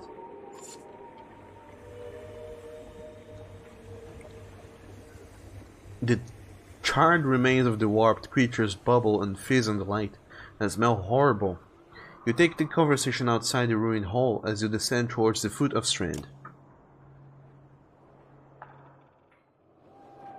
A Leo with the information. Typhoid fever is a serious disease spread by contaminated food and water. Symptoms of typhoid include lasting high fevers, weakness, stomach pains, headaches, and loss of appetite. Some patients have constipation, and some have a rash. Internal bleeding and death can occur, but are rare. Oh my. So it does not sound like ridiculously bad, but it does sound serious nonetheless. Especially if that person is able to transmit it without having the symptoms. How weird. Nonetheless,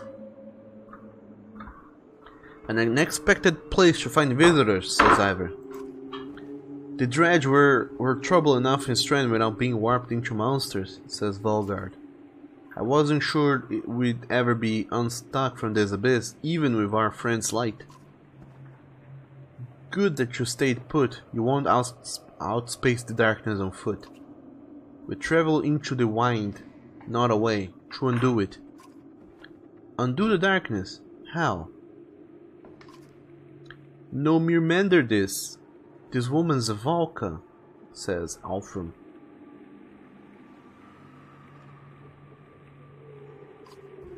But you are not. How did you learn how to weave the light? I've picked a thing or two on my own, says Alfram. You learn to protect yourself when the Menders are trying to kill you. You learn to protect yourself when the Menders are trying to kill you.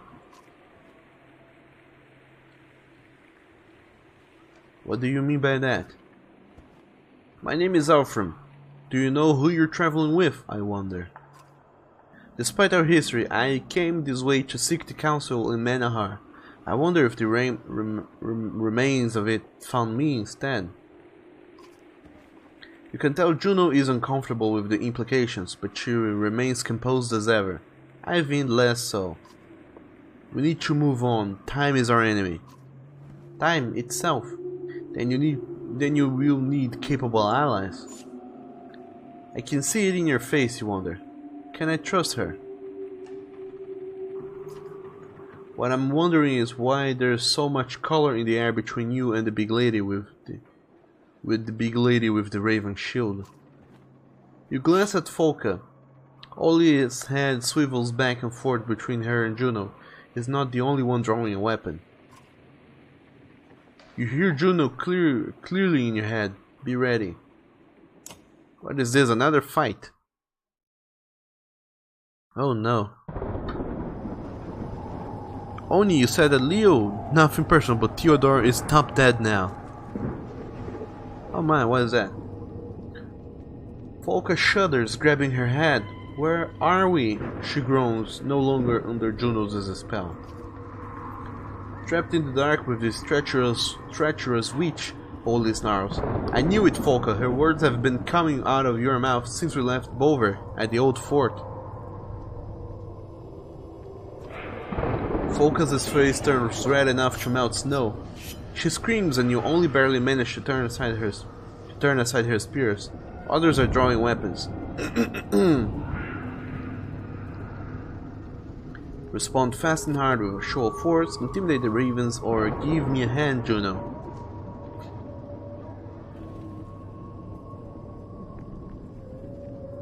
Can we intimidate the ravens? Give me a hand, Juno. It isn't Juno who responds. Ivan's eyes flash. Nobody touches her, he cries, and you can feel the air pressure change. A velveting dizziness washes over the group. Juno says, if this world is going to survive, everyone is needed. Folka struggles again against the wariness. Who gives a flying fan about the world? But she makes no move. Nobody moves. When this is all over, slumps Folka. The ravens will get what's owned. Count on that. Everybody shut up, hisses Spar. You hear that? I hear things. I definitely do hear things. Evil things.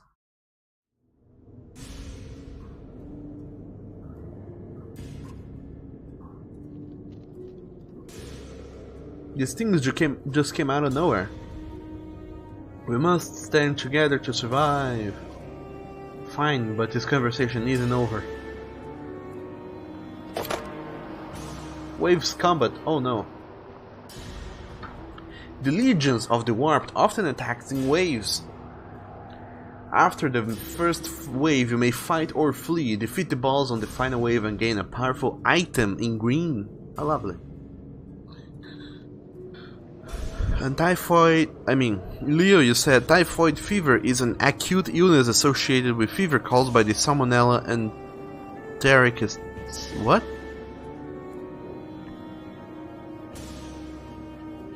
Typhoid fever is an acute illness associated with the fever caused by the Salmonella Entericus serotype type bacteria. It can also be caused by Salmonella paratype, related bacterium that usually causes a less severe illness. What do you know? We're being bombarded by hard words all over the place, from the game, from Leo, all over the place. Those hard words. And Oni says, how many points do you have, Leo? If you have 5,000 good boy points, I can give you a free drawing. Yes, I can. I mean, not a full free drawing, but a sketch nonetheless. And Leo, you said current first line treatment for typhoid bacteria is chloramphenicol, also known as chloromycetin, amoxicillin, Trimox, amoxil and biomox, trimethoprim, and sulfamethoxazole, Bactrin DS, and Septra, and ciprofloxacin, Cipro, and azithromycin, which is Citromax. Are those all medicine?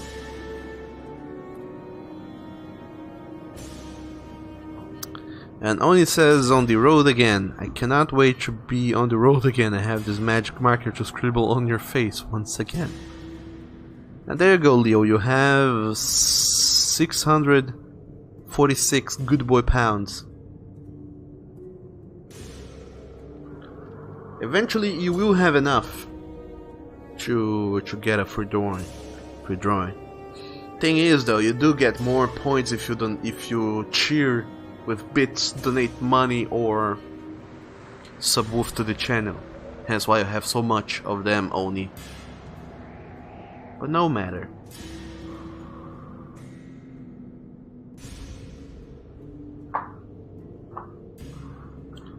It might take a few months perhaps, but you will get that much money. That much needed money.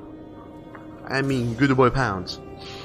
And one of Force says back, but you will be lurking cause you are quote-unquote cleaning. By which we all know what means. By quote-unquote cleaning you mean you are hiding things out of place. So you get all the dirty things, and instead of cleaning them, you hide them from view. That's so when the visitors come, they think you're organized, when in truth you're just good at hiding. And have I missed any kinky sex? I don't think you have. You missed the warped, but we're gonna fight more warped, so there's that. And Leo says, sadly no. Nariko Senpai says, wait, what? Oh yeah, indeed you did not. And Leo said bye bye. What do you mean? Are you going away, Leo? Are you going to abandon us? The number of player turns remaining before a new group of opponents appears. Okay, so I have 40 turns to defeat all these enemies before I'm infect. But I don't want to be fact. I want to resolve this as fast as possible. So let's get to that. Who is who in this wazoo? Let's start dealing with them. Oh, you duck, damn it.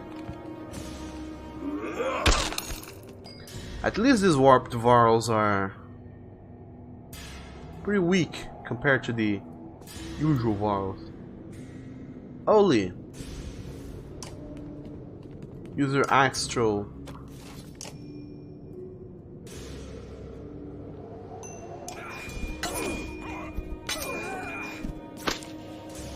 Duck, damn it.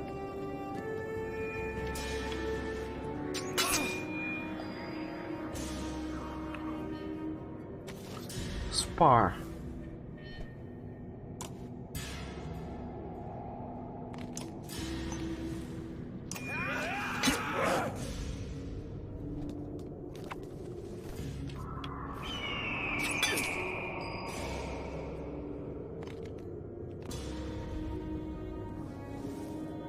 However, you can go all the way down there and use your spin twin. Because we all love some spinning twinning.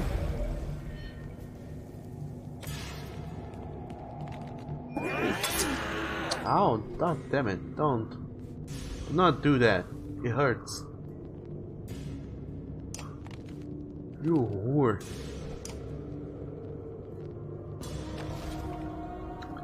Okay, Ivind.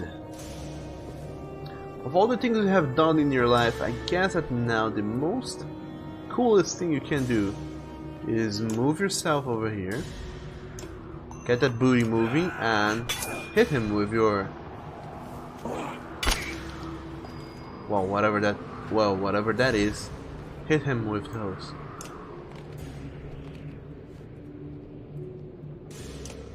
And what's your face? Get to stabbing.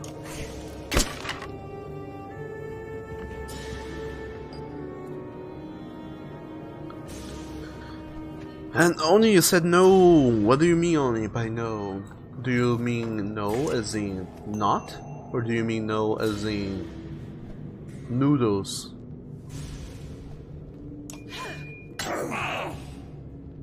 There are many ways through which I can interpret your no. Ouch.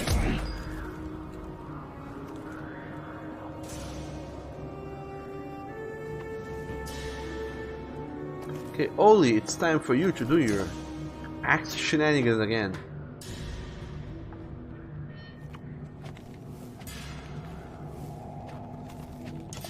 Because you know how it is, all these lovely little frienderinos, they need to be asked questions.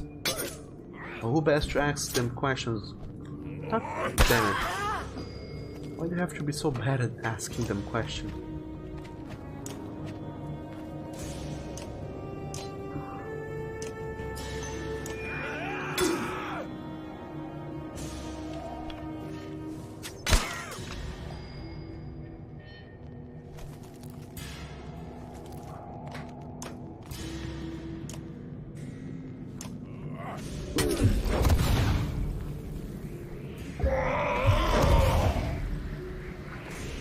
There we go.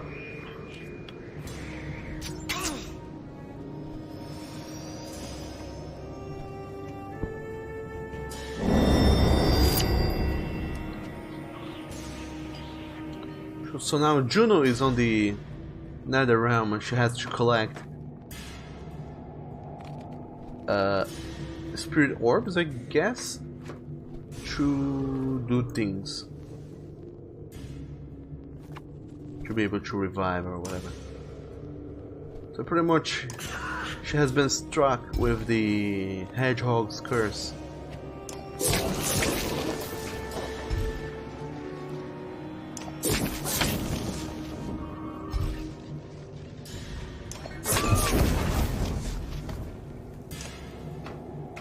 If you guys are not aware of what I'm talking about,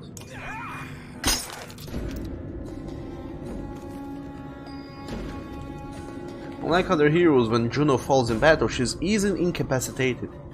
That's what you call it. Instead, she becomes a ghost, invisible and invulnerable to enemies. As a ghost, Juno cannot attack or use abilities, but she can move and she can collect the fonts of dark energy that are visible on her turn. Each font that Juno collects restores both strength and willpower.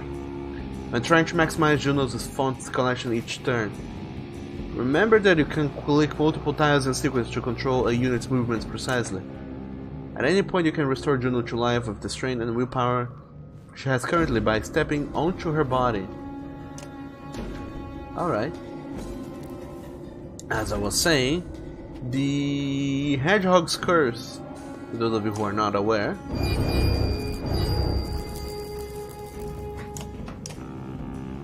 is a mechanic from... what was it called? Rogue Legacy, I think, is the name of the game. Basically the idea is that whenever you get hit by an enemy, you drop life orbs or whatever, and then you have to go through the enemies to recover those life orbs.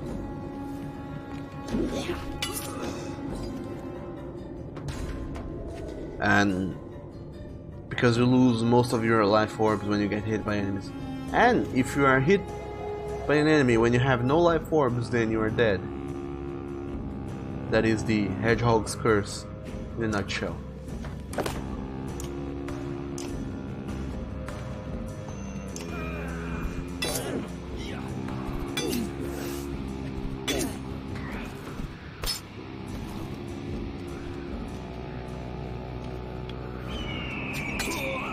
It is based, I would assume, it is based from Sonic the Hedgehog getting hit by an enemy and then losing his rings. Oh, whoa. Careful there. Don't push our friends away too much. They have places to get to.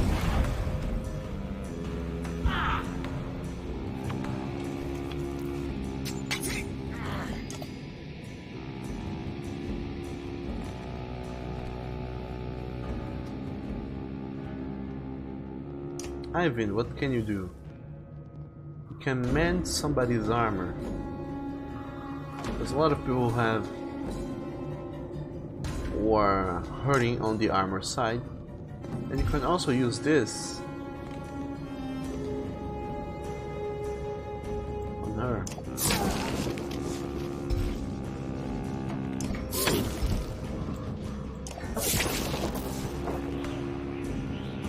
I would like if that thing took down some armor as well, but alas, it only takes down that delicious strength. Pillage time. So according to this,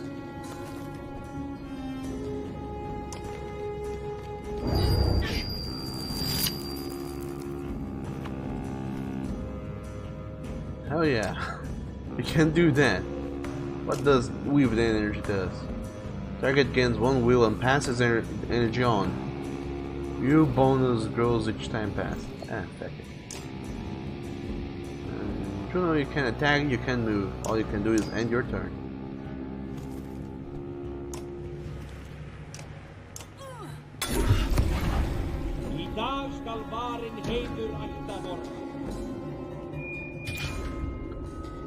You may choose to fight for more renown and possibly enlighten, or flee to save injuries.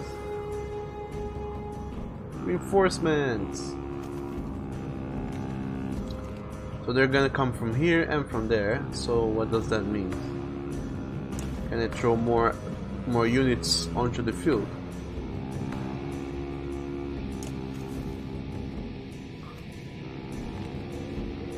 Guess we're gonna flee. I don't very much care for combat that much, as it happens. Now, whose renown is growing? I mean, theoretically the idea of renown is that your deeds get well known by the world and people of the world, and then you can trade tales of bravery and valor for items and supplies, but we're in the end of the world. It's the end times. Who here cares for our deeds? The battle ends as abruptly as it began, and that disconcerting quiet falls again. This is a poor place to loiter, Volgred remarks, cleaning ash from his weapon. You look to Juno for some guidance. That wasn't just a chance. Maybe all your shouting had something to do with it. No, this was organized and strategic, a little too familiar. Listen, Head Witch, if you're expecting us to play along, you better start explaining. We go to Ridgehorn. There we will find a secret path, a shortcut to our destination. Which is the place where the darkness began. How about a little more? Hold up, are you guys expecting anyone? You all see it, off on the horizon, an imposing figure, cloaked in white, leads a legion of the warped. Oh no, it's Bolverk! Can't be, Bolverk.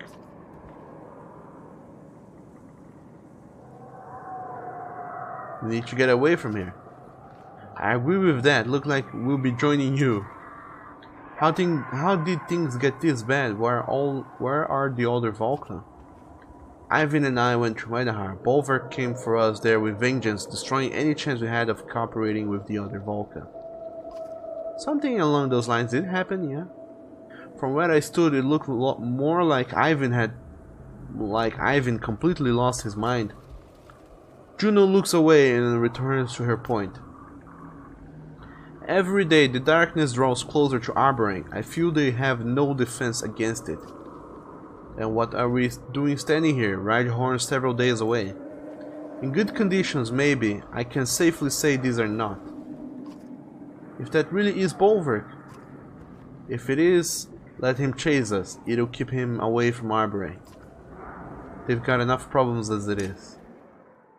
Chapter 18. Alas, the sea is still deep and wide. So chapter 11, I mean 17, was just us. Chapter 11 was just us fighting a few enemies and learning a few things. It was very short.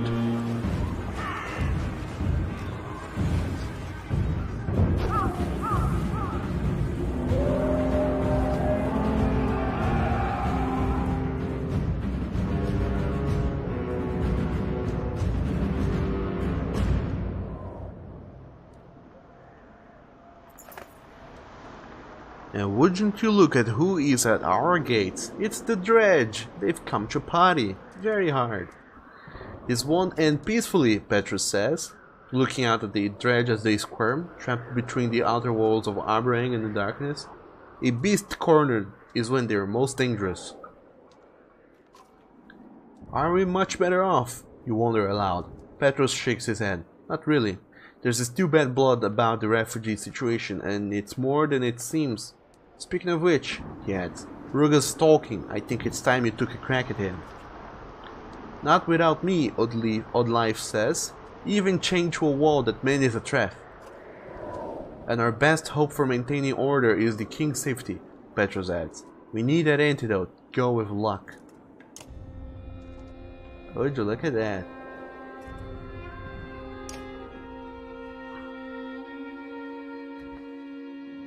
One of four says, alas, Dogola's hole is still deep and wide. What even? What even, 104? Ruga's appearance reminds you of a well-used practice dummy. Still he smiles as you enter the cell alongside the leaf. You look pleased with yourself, considering you failed. Why shouldn't I be? What was it the king said? I never set foot in Arborang. Now look at me. Is there anywhere safer in the world? Chained to a wall. I wouldn't call this a win. You're really going to pretend this was all part of your master plan? But I'm not here to talk about you.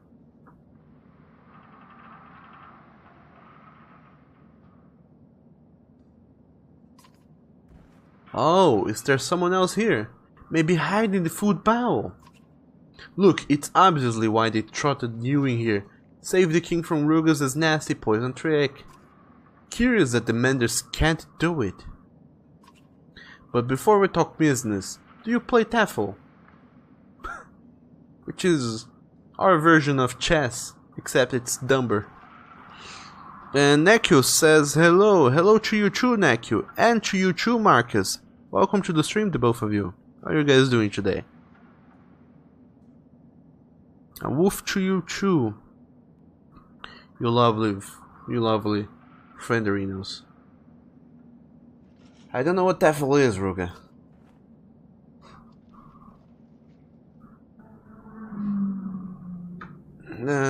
I'm familiar with the board game. I didn't even know it was a board game. I said chess, more out of a guess. Enough, Ruga, just tell me what it'll take. Is this going to turn into some trite metaphor? I am familiar with the board game. Then you know it's not about a game. The secret to Taffel is that pawns and kings are just details. It's about being able to see further ahead than your opponent. So it is chess after all. What do you know? Nobody can come up with a game more original than chess. You know that sinking feeling when you're looking at the table and the game's not over yet. But you know it's over. You just got to sit there and keep playing. Have you gotten used to it yet? Tough words from someone rotting in a prison cell. Think harder. While I wait safely in this cell, my loyalists gather strength and numbers. They're preparing. Maynolf's life's mine to save. If I let him die, his support crumbles, and his control of Arborang is over. And if he murders me, my men rush snarling through the streets, wolves amongst your sheep. Who will prevail? I think you'll find us far from sheep. The truth is that not everyone wants to be swaddled and told everything will be fine. My people are not willing to put their lives in the hands of a weak king trying to make sure we'll all die equally fairly. See, to them, you're not just wrong, you're the enemy of freedom, the freedom to make their own decisions. Believe this, anything you throw at me will come back to you, twice as hard. Is that a threat? Looking at things backward as usual, odd life, it can work for you, if you just be reasonable. What are you prepared to do for me?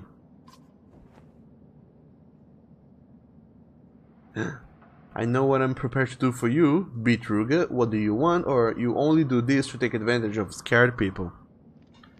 Neku, you just came back from the dermatologist. He said your skin is amazing. Oh, lovely. And you gotta go through a trip this afternoon. You don't really want to, but where?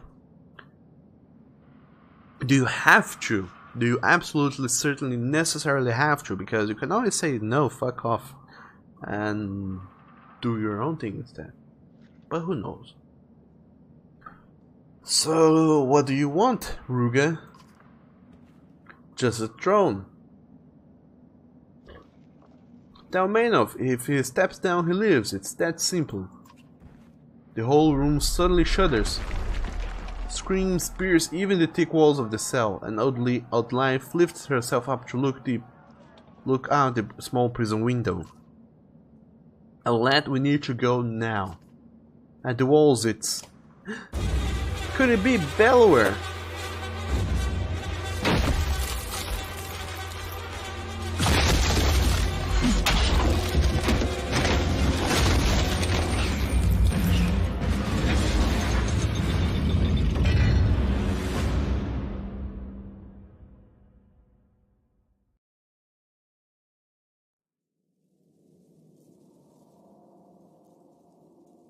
Well, it isn't Bellower, but it's another Sunder.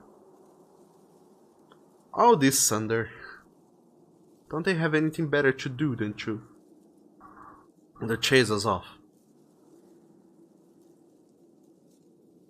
I mean, try to fuck everyone up. And try as they might, I'm afraid they might succeed. Oh hell. You're so right, Tiger. Oh hell, indeed. So who can we level up? Alette, why don't you become a level 5 bloodletter? I didn't get to use your little trick as of yet. So exertion gives you defy, which gives you a chance to avoid any killing blow. Which is lovely. I like that idea.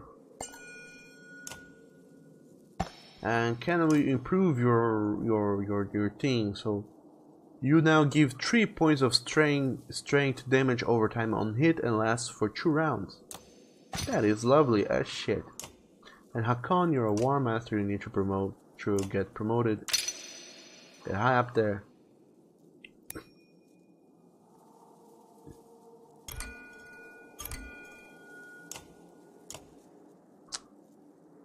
And now you get to be promoted again. Lucky you.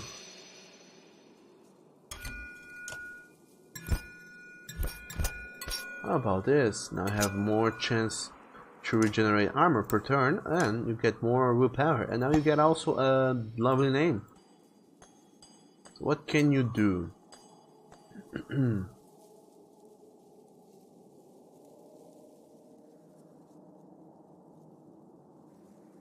I can't go back. Or can I? Oh, I can. Okay, so Hakon, you're awfully good at strength, but very bad with armor. So maybe get to have armor. I don't think there's armor though. Oh, there is. The last standing. It's a bittersweet fate to be the last standing on the battlefield, but no greater rush. So you get armor, and then you get armor regen per turn, and never injured after a KO. Okay, that's good because you get KO as shit. Never seen somebody get so KO'd as you do. KO'd. So that would be lovely if you could stop doing that because it's annoying as hell. And we have a lot of trinkets. What can we equip with whom? At whom? So who is using what? Hakon, you're using these spices that give you true armor, which is good because as we've seen, you have very little armor. And Alet, you're using this that gives you 3 armor talents, 1 strength talent, and 1 exertion talent.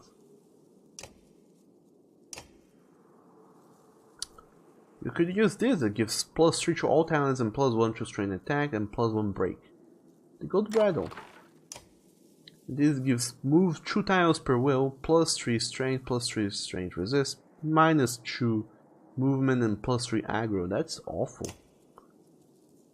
+2 range distance, minus armor, and knockback on strength of +3.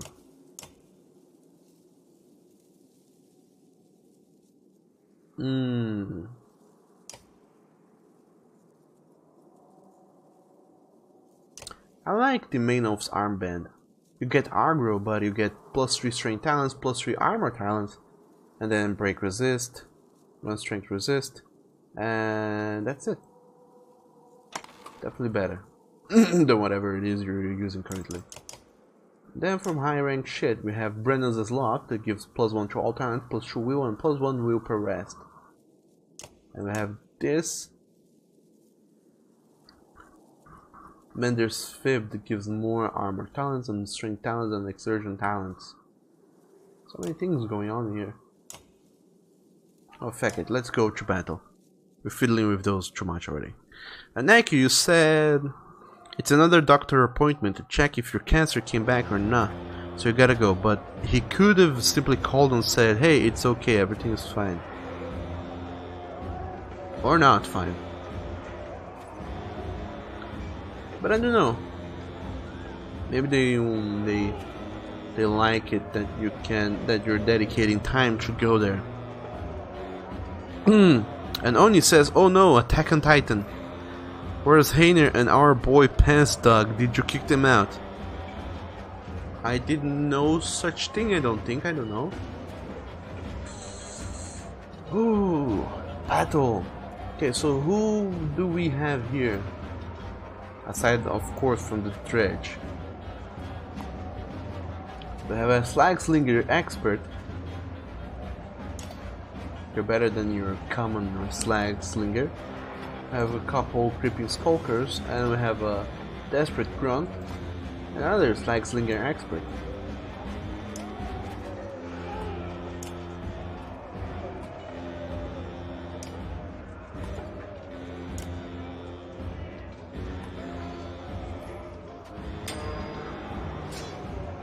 So, Hakon, how about you move just a few paces closer and stay there. Wait for them to come to you.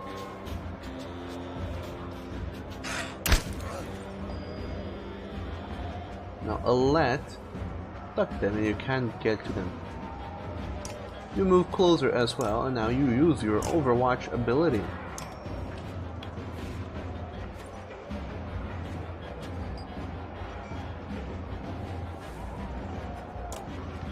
Now everybody moves closer.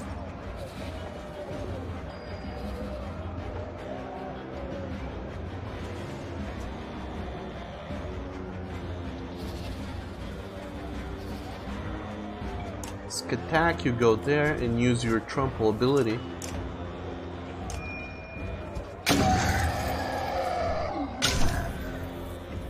To attack him, and then you run away like a little bitch.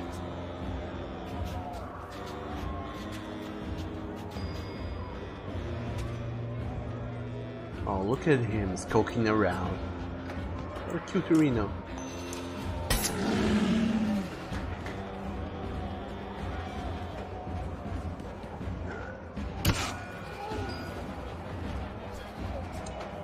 Gunoff, still not able to do anything. For now, you have to wait.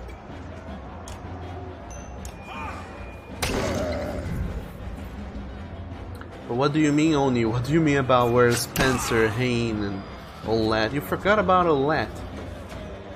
The most important and iconic Kingdom Hearts character of them all.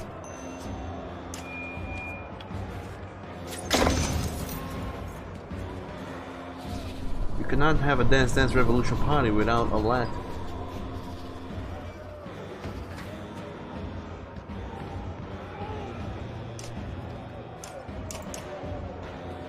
But you did try to have one. You forgot about her only.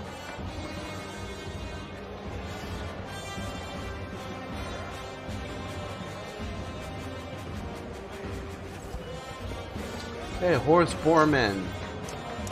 Kick them in the face. Or rather just whack them on the back of their heads.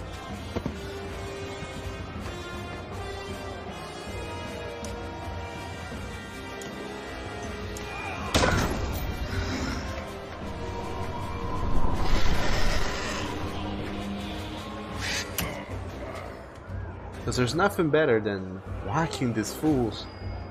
Or it hurts. Look at this. Pow!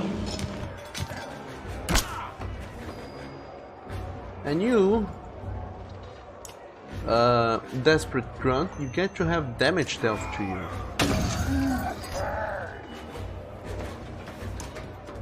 For no better reason than just because. And everybody else reposition yourselves so we can, you know, I'm sure that some reinforcement will come. This is not the end of it. It cannot be. Respite. Oh, would you look at that? They're gonna come.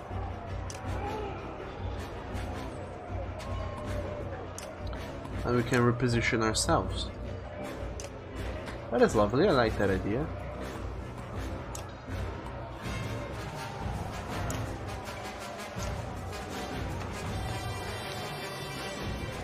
We don't actually have to fight, but let's just see how this one goes. Red triangle shows from which sides of the combat the enemy will appear. Refresh your party with heroes from your roster, then assemble them on the combat board. Swap out and place heroes now on the battle board. Click ready when you're prepared for battle. I'm good to go. I don't think I need to replace anybody with anyone. Loading. No time for rest yet. There's some big boys who showed up to party. They're dog them ready to party.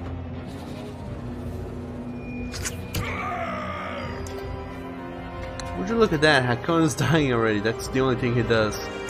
Oh, that poor sod.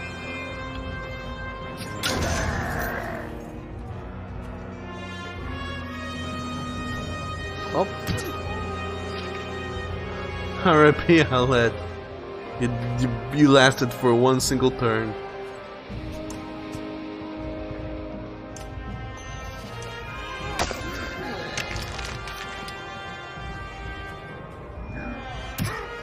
So that is the thing we do have to keep in mind.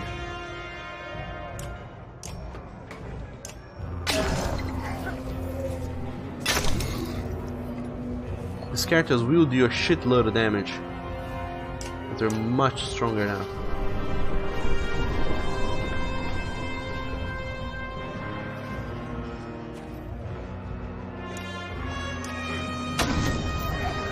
And Oni, you said that you're gonna be patron races. They get good stuff while us Twitch subwoofers get nothing for our showmanship. What do you mean, Oni? What are you guys not getting? Because whatever it is that you feel like you may not be getting, I can procure it.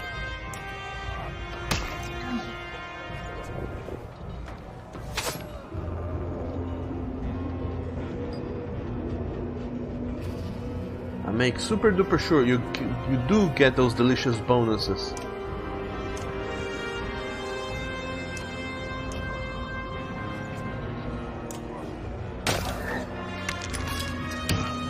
Or at least I can try.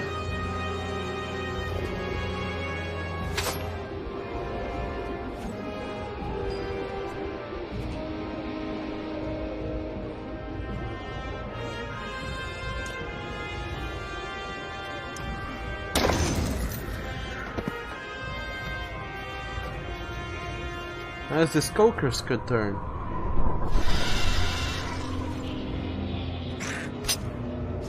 Aha.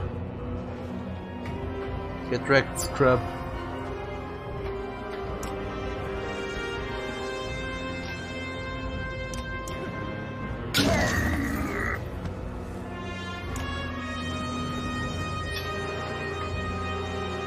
Well, there you go, you did something.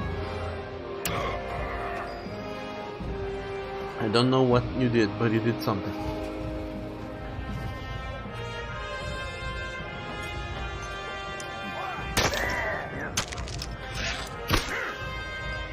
And only you said that you're kidding.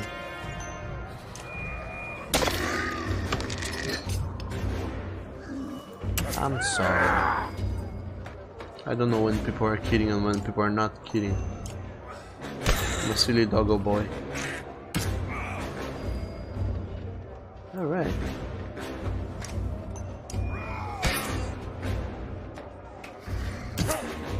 Ouch. All these lovely people here are dying by the numbers. God damn. Can't you trample? Of course you can trample. Trample the bitch. There you go. Now get in there. We will not be going another turn. Especially because Hakon has died. Poor Hakon. He had such a long life ahead of him.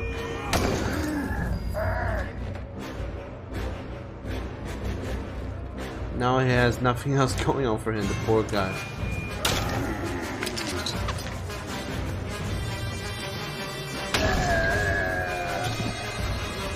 Now respite, I don't think I'll be going for another round, I'm just gonna flee. Bye bye gates, you can fall for all I care. Ew. Mogir has been promoted. A lad has been injured though. And so has Hakon. Because he's not a rank 5 yet, but we got some renown, so that's good. Or not. Depends on what we can do with this much renown. The world is ending after all. People don't give a shit about who I have killed. Or helped. Till, at least. And only you said you can't be racist to all your friends who support you. Of course you cannot. So many good boys and good girls and good gender fluid people who are supporting my creative endeavors. You can't be mad at them, you can't be racist at them. All you can do is be glad and happy for them. And for me, be happy for everybody. Life is easier that way. You pull back from the breach in the wall as clansmen and guards rush to hold it. Sweat rolls down your face alongside with blood. You knew the dredge would eventually become a problem, but the reality of it's worse. You need a plan. Hell damn yeah, we need. Trick V cut you off as you rush frantically to find your clansmen. Hero, I just imagined you'd come this way. Then you did. I could tell by your face it was you. Trick V, what is it? This is a poor time to chat. Oh, don't worry, I've got nothing to say. Okay, and then help me find... I do have a question though. Okay, what's the question? Have you seen the moon? The moon? Trigvid, there are dredge destroying the walls right now. No, that's a sunder. The dredge are just walking right through. I am definitely going to need my luck. Have you seen it? Are you talking about your moon necklace, Trigby? Just speak clearly. What's clear is that the sun never brought anyone luck. Clear as a mug of mad. Do you drink? I could certainly use one right now, I guess. Now you're making sense. Mad solves all sorts of problems. Big old burly barrels of mad, solving delicious problems. The only problem is the problem it can't solve is, once you've drank it, it's gone. Profound. Come on, help us fight and we'll share around. So, can I ask my question now? Sure. Are we already dead? You sigh. Defeated by Tryggvi's line of questioning. If so, I'm going to rest my feet. They say walk in another man's shoes, but what if they don't fit? These sure don't, and they're my shoes. It's just an expression. Oh, like, do the right thing especially if it gets you killed. That's definitely not right. It definitely is. I've been told that one a few times. I'm not sure I understand what's happening here. I do, actually. I know what they say behind my back. Not Tryggvi's handsome. Not Tryggvi's brave. Those are words I say to myself. Someone should say them. I know something's wrong with me. I just can't see through the dark and the fog sometimes in my head. That's why I carried around the moon. Do you know what I mean? I think so. Haha, liar. I don't even know what I mean, but I'm happy you finally answered my question. Oh, look at that, my necklace was right here the whole time. Huh, looks different than I remember. Must be my imagination. Now let's go stab some dogs to death. Dredge, Tryggvi, dredge, not dogs. If we have time. Says Tryggvi as he goes on and all that. Like, what the fuck? Again, the black anchor crashes through the walls above your head, stopping in midair before flinging back, shredding the woods. What in the depths? You shout. Green tidings, replies Elio, ushering you towards the rest of the caravan. I've heard stories of a Sunder called Ruin who could do such things. He tore down the fortresses of old Varro kings. Odlife stops. She says, it pulls that anchor thing back towards itself. Then takes off a full sprint towards where the Varro are gathered. Come with me, she shouts. I will do that after I have had a rest and done some other things. Just you wait.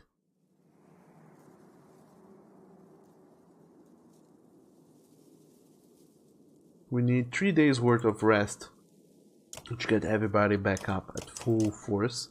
And this is Tryggvi's necklace. It gives him plus 20 critical chance and plus 3 to all talents. That's actually pretty good. Dog damn it. And Oni, you can't be mad, you're a good boy. You certainly are. And Erika Senpai said that you love the art of this game. I do too, it's amazing. I really like particularly the background art. Super deliciously good. Let's rest. 1, 2, 3 days. Hello, Hakon. What do you have to say for me? When you catch up to Odlife, he's already made an argument with Hakon and Fizolt. For this to work, we need to cooperate. Slow down, stop shouting at me, woman. You've been around them for too long, Hakon. Why are we even listening to this? Gods, you're all starting to sound like Ruga. Don't you get it? We either work together or we die. Or we work together, which is what I'm trying to get at. Hear her out. She's earned that much. She expects the Varro to be her beasts of burden. I'm not asking anyone to lower themselves just to work to our strengths. Look, Ruin's shredding the walls with some kind of thrown anchor. We can't reach him from here. It made me think of something Ruga said. Everything you throw at me comes back twice as hard. If the Varro gather every oil barrel we can find in Aberrang and bring them here, we can wrap them in the netting. The next time Ruin hurls its anchor into the walls, horseborn rain race along the top and drop the netting around it. And Ruin pulls the barrels back onto herself. Herself? Ruin is Ray's sister. Ask Univer about if we all survive it. You and the other archers can organize a volley of flaming arrows down on her, and boom! Will that be enough? I don't know, but it beats standing here measuring our loyalties. Sounds to me like a lot of things ready to go wrong, says Fazalt. The Var are not great lovers of fire, if you've forgotten. Why whole barrel when we could meet asunder on the field of battle? Would Jornander have lowered himself like this in the Great Wars? I won't lie, the battlefield calls to me. Why are you so obsessed with rushing off to battle? Ever since Fazalt showed up, you've been acting like you've got a death wish, Hakon. Bah, this one. You think we are just large men with simple minds. I have been alive for hundreds of years. You rush around fearing for your short lives like babies calling to their mothers. How we live is more important than how long. And you destroy our fine bridge, then act like it's nothing. Like you did us a favor, you short-sighted, arrogant... Fazalt is a poor diplomat, but he's not wrong. Ainartov was the last evidence of our existence. That bridge should have outlived the Varl who made it. I do not want to eke out a few weeks, a few more days, cowering behind a wall. I do not want to carry barrels when I could die with a blade in my hand. We are the last of our kind. We are Varl.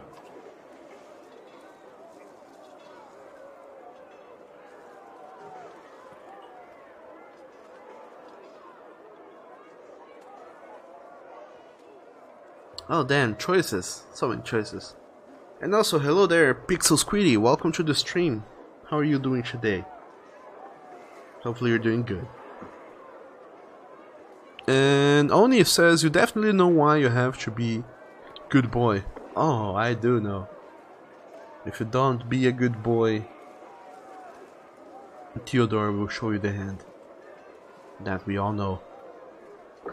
And Pixel Squiddy, you're doing pretty good. That's awesome to hear. How has your week been so far? And how is your day going as well? And Taiga says, very pretty game. I think you mean game.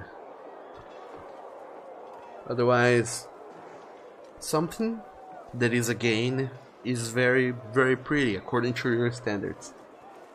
But what do I say?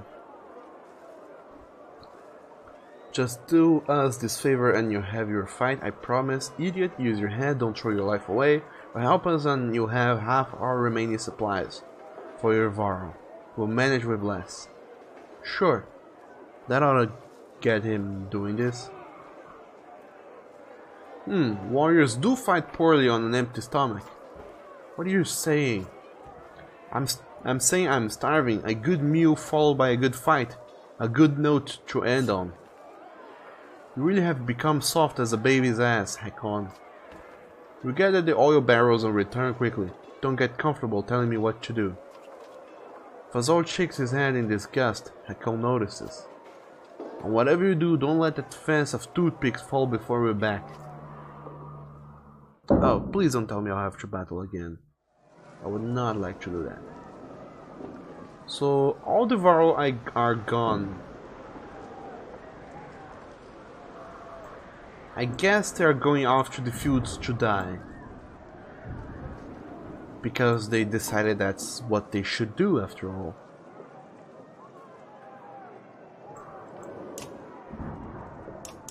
And dog damn it, it happened once again. Wow, one renown gets one supply, that's ludicrous. It happened again. I leveled up a character all the way up and then he said, well, fuck off, and abandoned me. Now I have very little renown and very few good characters. If in case a fight breaks out. God damn it.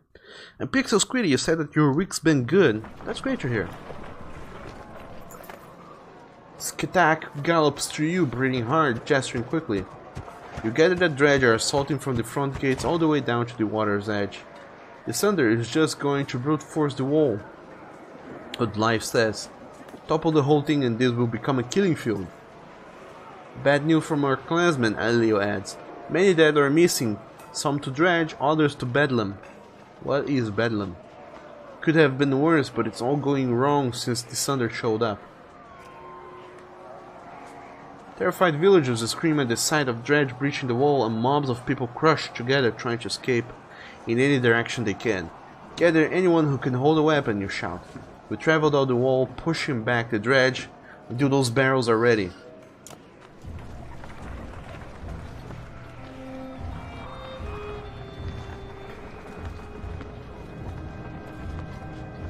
Look at all these people, they haven't got anywhere to run. We need to start patching these holes or there won't be anyone anywhere safe in here. For now I suggest we focus on the Dredge.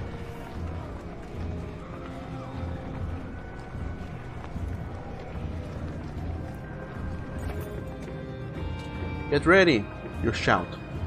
Dredge continue to slip through gashes in the wall like dark blood from an oozing wound. Be smart about it and don't get reckless. We clear them out here, then move on to the next breach. And like I said, all the Varl are gone. Oh, just fuck me already. Oh, damn it. Okay, Petrus, you get in there. Gudmundur, you get in there. Trigvi. Sure. Elio, you're a poet. Eric, you're a warden. You don't have your summon bearer skill because I fucked that one up. Canary, you're a horseborn contrive, which means you can lob spears at people. So you do get in there as well.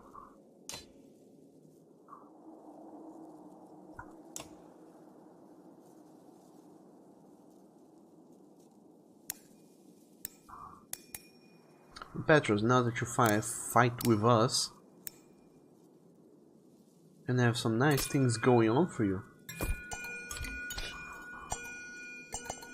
Such as a chance to avoid any killing blow. And on top of that,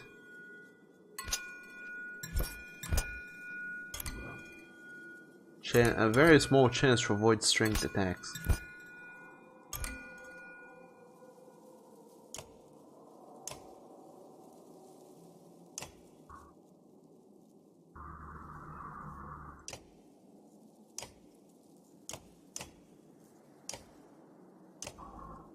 Let's go through this. Gudmundur, you get to go and do the same.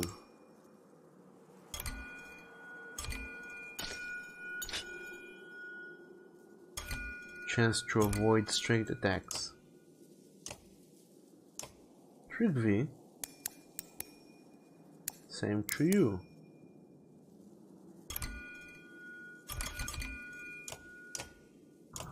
And Canary, you already promoted and whatnot, so okay, you do your thing.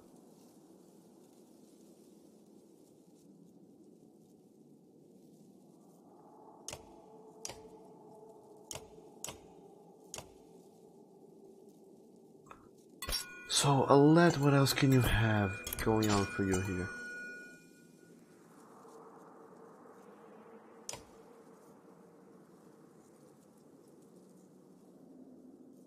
Because I'm gonna promote.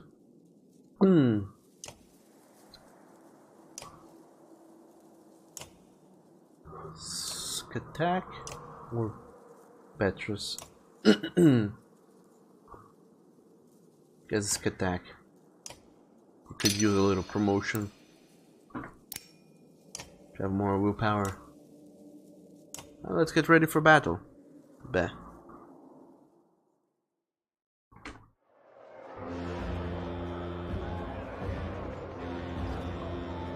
That Sunder is going to keep tearing holes in the wall. Oh no. One thing at a time. Dredge first. But anyway, how are you guys holding up so far? We've been streaming for 3 hours. I guess we have 1 more hour remaining of streaming. But I'm inclined to end this stream earlier as soon as this chapter is over. If it ends. Sooner rather than later. because I have to go make food, and today is a little special day because we're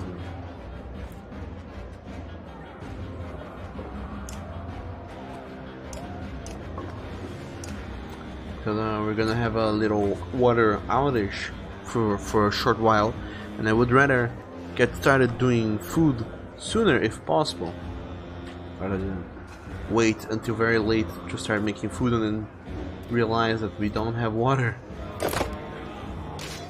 Battle time. You know what people say about battle time. They say many things. Amongst those things, they say that it's lovely. Let's get some Overwatch action in that.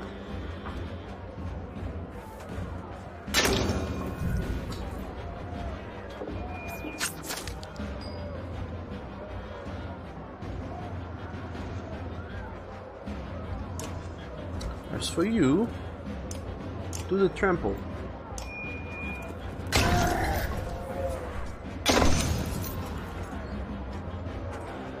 There you go, attack. Now Robert the Shark says, hello, you're here. Hello to you too, and welcome. Ow. Welcome to the stream. How are you doing today?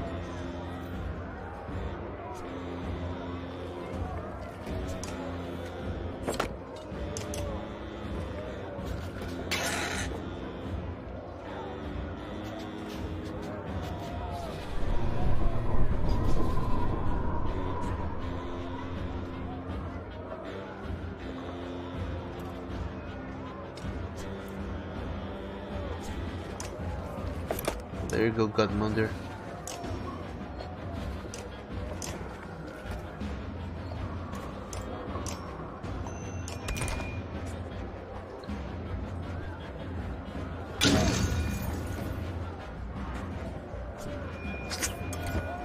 Olette is maddeningly tearing ass with that overwatchability of hers. Oh, would you look at that? God damn Olette.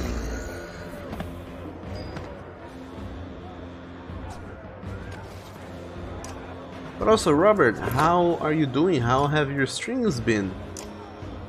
I've seen that you have been streaming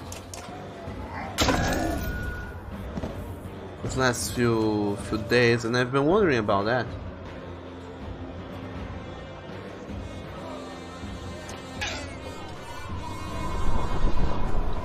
Oh, I can't get there. There's a little mother flapper in front of you. Oh, god damn it.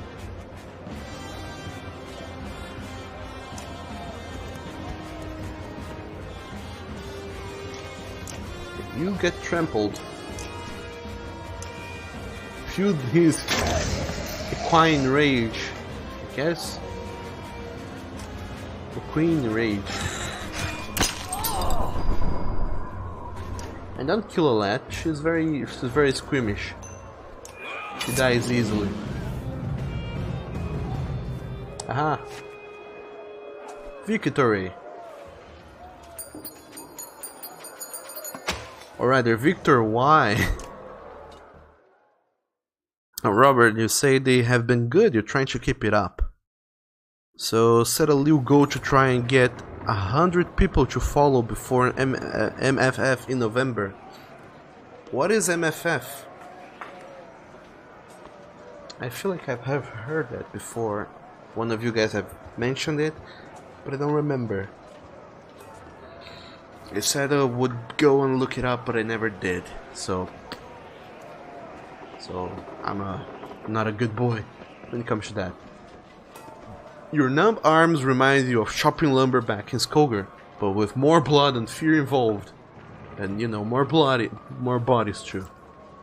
Other men filling the gaps where you moved on, holding the dredge at bay is easier work than pushing them back. More trouble further down the wall back, and there is no time to rest. Why would we rest? One would ask. We don't have time for that. We gotta get in there and stop the dredge from raiding the town. The sight of a mender surprises you. They've emerged from their libraries and are weaving patterns in the air to repair the splintered wood. It looks like dangerous work. How can we help? Odlife shouts up to one standing on rubble, trying to wrestle away a sheared log. He speaks softly, but makes it clear that they need replacement wood and stone to patch the damage. It may be dangerous for us to linger long, Petros tells us, pointing out some watching from a distance. Other houses waiting to see what you do, making plans of their own.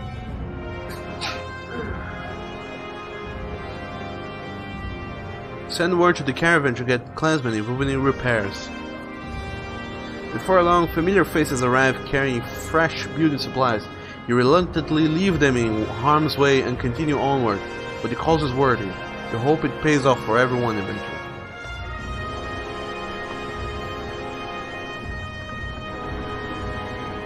Robert the Shark says, biggest furry con, and yes, you mentioned it, Midwest Fur Fest. Oh my. My manners spread too thin, too much going on, and this is a big ass blue tree. Look at the horizon, so many just standing around watching. Other houses, they're waiting for us to fall before they step in. Damn it, where are those barrels? And those Varro friends of ours?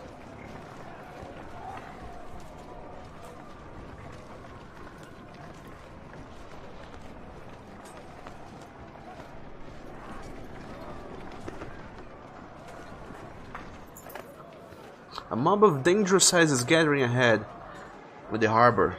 You can see the bobbing masts of ships lurching from the harbor. Heavy, heavy with people.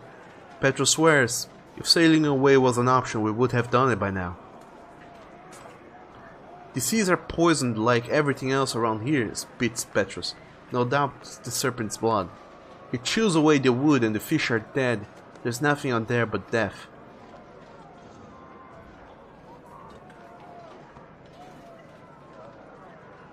Just going to let them break up the crowd of deserters or force Petros to stop the ships and take them apart for lumber.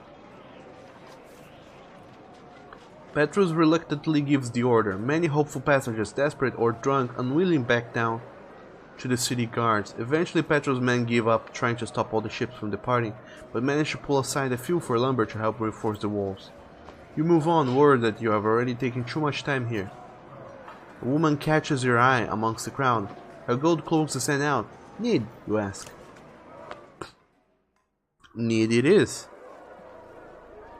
Need looks away as you approach, but knows you've seen her. She drags two boys along by the wrists towards the harbor. I'm leaving. I'm sorry I didn't tell you. Where's your other boy? You can see Need retreating inside like paper folding up into smaller squares.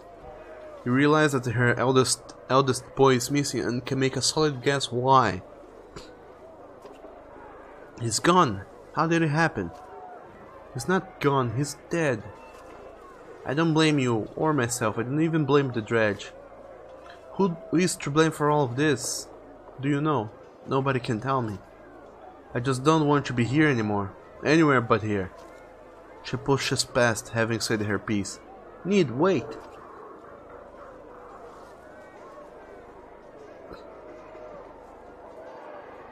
Don't go, let me protect you. Good luck, Need, or stay, Need. I've known cowards and you're not one of them.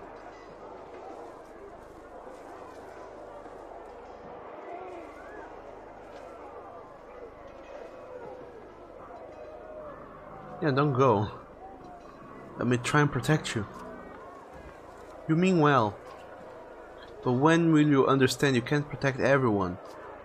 When's the last time we ever talked? You struggle to remember and it has already pulled away. She turns to give one last look. Farewell. And just like that, I lost another hero. Of course, I never use her, but still.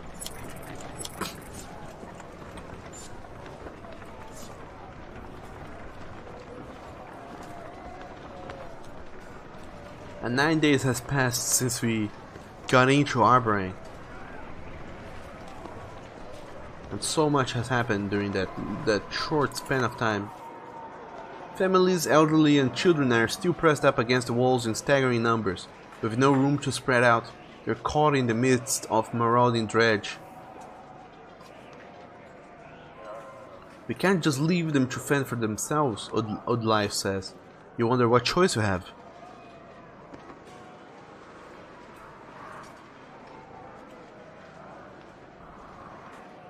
Leave your own fighters to protect as many people as possible, strike hard at the dredge, slaying as many as you can, or call to those nearby to get behind your shields.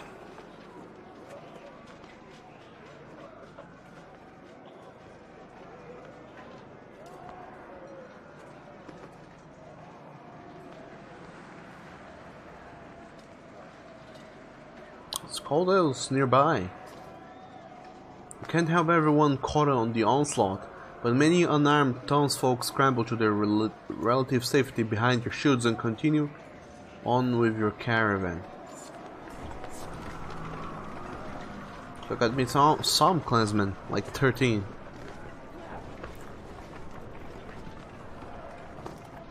And we keep marching on. I don't even know where we are going exactly. And why does the entire caravan has to go? Splitting your time between helping people and fighting dredge is taking its toll, but something else feels wrong, a different kind of wrong. Petros slows you with a hand on your shoulder. Remember those powerful men in Arborang we talked about? I think they decided to make their move. This is the one everyone's so afraid of, sneers a man with a face tattoo. You remember seeing him amongst Ruga's loyalists. A few dozen grizzled fighters have blades drawn, and you notice they wear the crest of many different houses.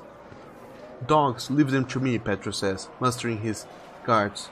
Rugas is in all over this. Go make him end this now, or it'll keep happening. Do whatever it takes. I'll get to Ruga after I deal with this myself, or don't go easy on them, Petros. Let's deal with this myself. Ruga's not the only one who can deliver messages.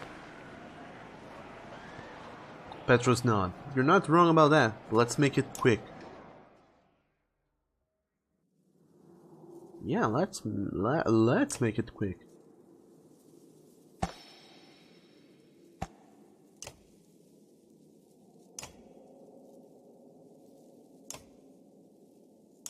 Let's promote Petros.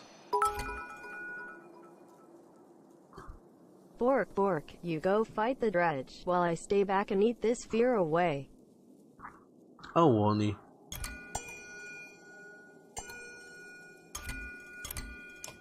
Only you could think of food at a time like this. But you're right about that.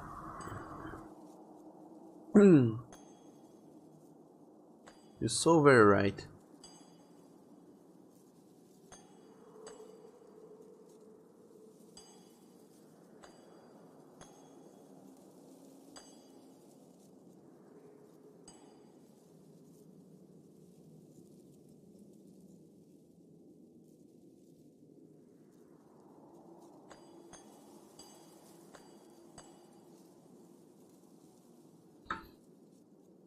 And also, thanks for that delicious cheer.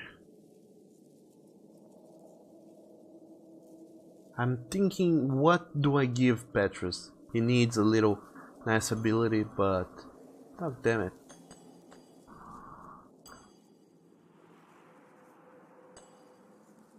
How about this unmoved? Gets strength and armor bonuses. I don't know if this means that he has to stand still for those bonus to apply, or if it applies simply because. I hope it doesn't have to stay still for those bonuses to apply, but anyway. You're going to come after us at a time like this. No cure for the hearts of men, says Skatak, more eloquently now than ever.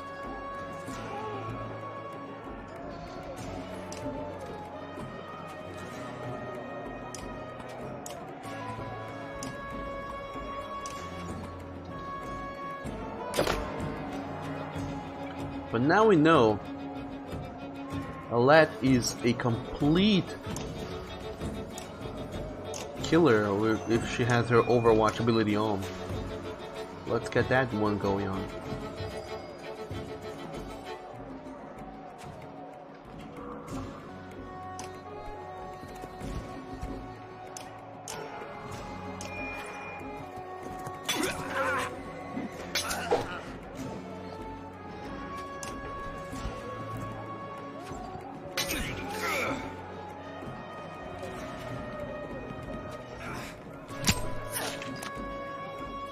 Ouch. Oh, there goes Petrus for the win. For the kill, actually.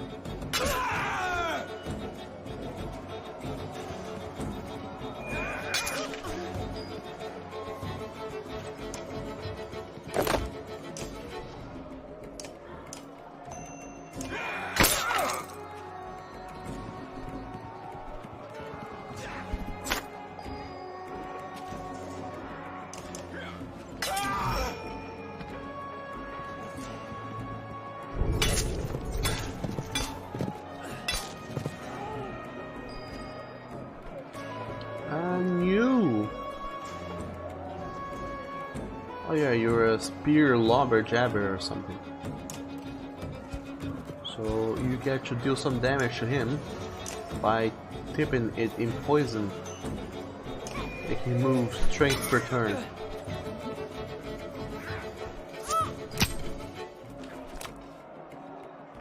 Alat once again.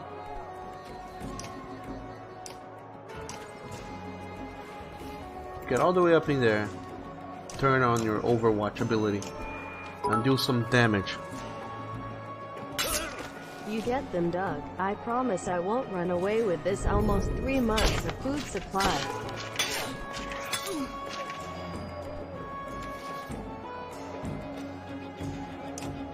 Can I double trample? No, I cannot double trample.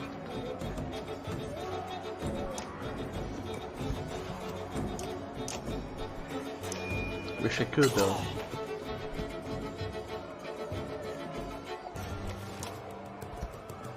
And Oni! Don't do evil deeds. Don't run away with food. We need it.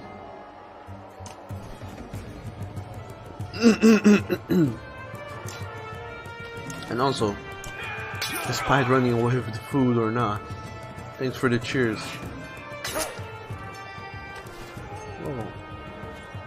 These people are dealing way more damage than they should be able to. That sort of evil.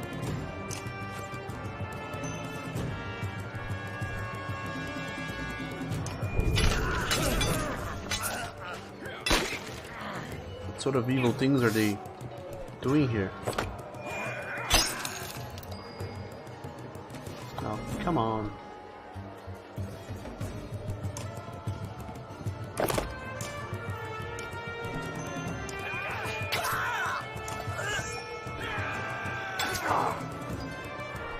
Oh no.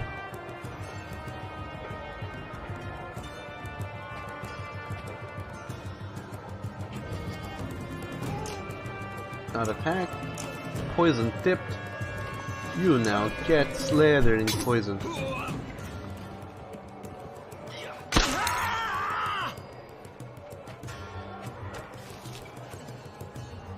Stack, how about you trample him? A little trampling never did any bad to anybody. I don't think.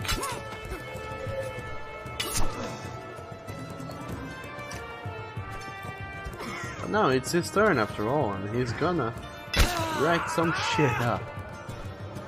As per usual, because that's what he does. Because this is the kind of people he is.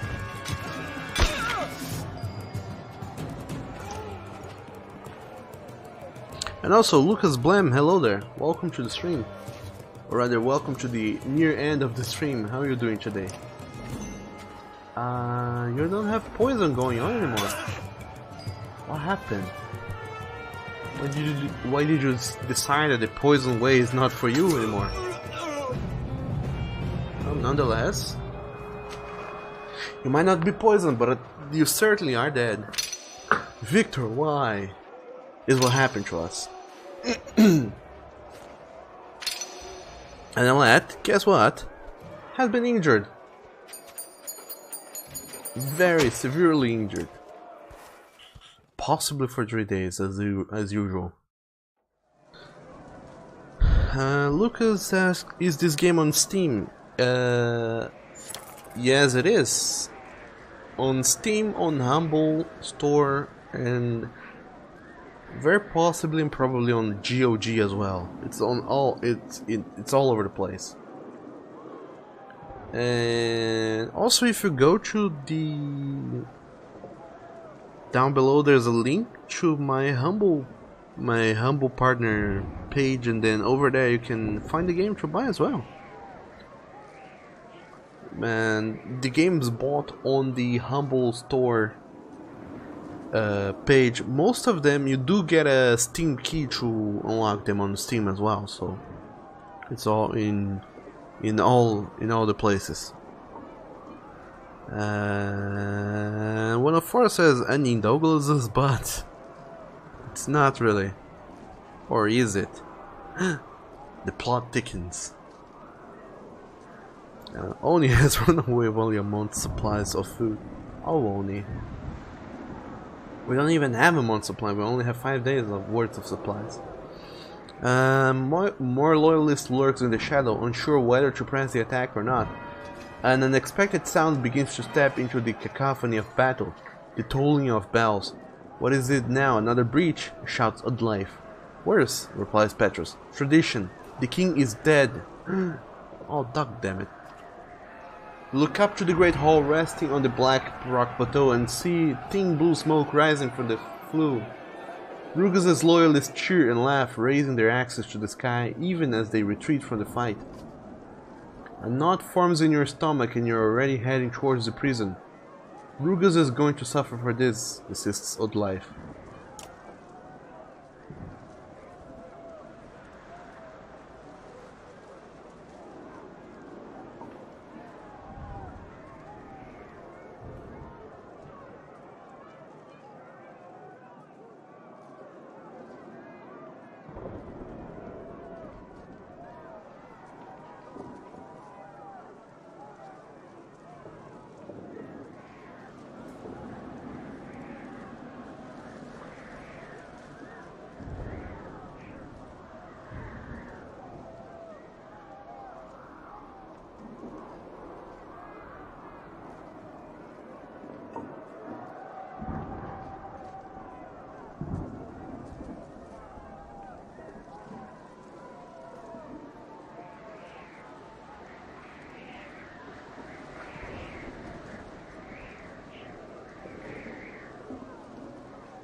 And one of four you say that yes, it is on GOG too.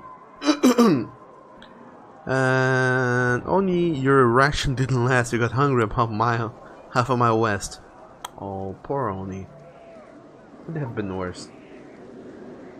So now I have to rest, I guess, because Alette is certainly gravely injured. Or no, she isn't. Would you look at that? I guess heroes never die after all. And Ruga, let's talk to you. Let's get a little face to face. You crash furiously through Rugas' cell door, grabbing his full attention. This has to end, and now! Exclamation mark. There are people dying by the minute through asunder, the walls falling as we speak, and still your clansman fights against us. I don't deserve all the credit. There are many players in this game, says Ruga. This is no fine board game. Now Mainoff is dead and your men revel in it. We're about to join him. You had every opportunity to come sooner and make a deal. Sounds like you need me now more than ever. Are you kidding me? You've lost your only... Why should we even let you live now? Lass? Mainoff died days ago. He just didn't know it. That poison had no cure. When I learned the Manders were forbidden from touching the mind, I found a suitable venom.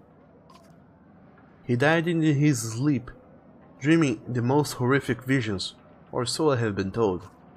You vicious son of a bitch! Shouts Oddlife. Have you ever witnessed a city turn hungrily upon itself, like a starving wolf eating its own cubs? Have you witnessed the rape, slaughter, and torture of thousands, the sounds and the smells of it? I have.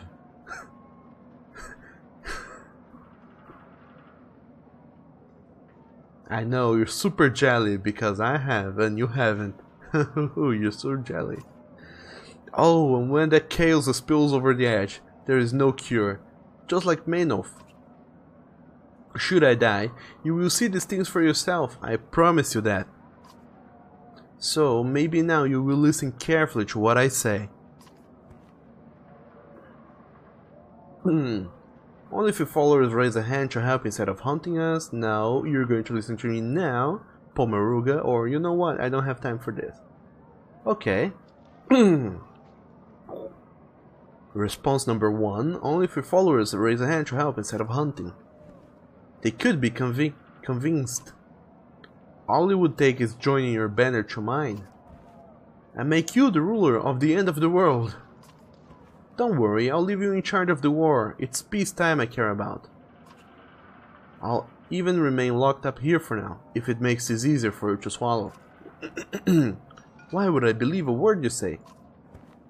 You shouldn't. Let the banner speak for us. You will be under my protection and nobody will dare touch you. I am a man of peace at heart.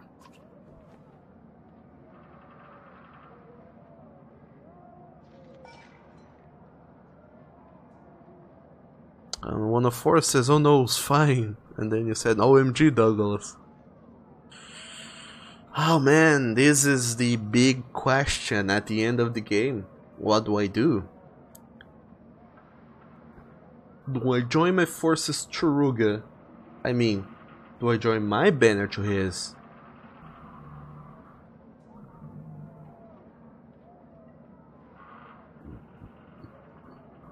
So pretty much it's not even a question of pride by this moment, it's a question of he will be the ruler. That's undoubtedly the fact, and he will decide how things go and what happens and what doesn't happen. And he can at any moment decide to simply do whatever and nobody can stop him. Nobody can do anything.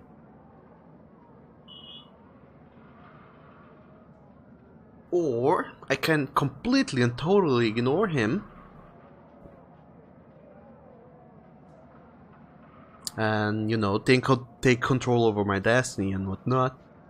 Although his clansmen, which are not a few, there are many, there are many hundreds, they will definitely do something very, very, very bad.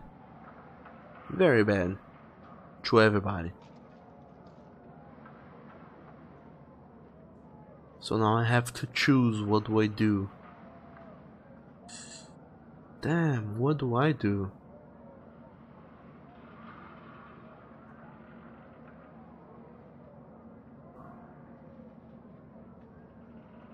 God damn it, what do you guys think? What should I do?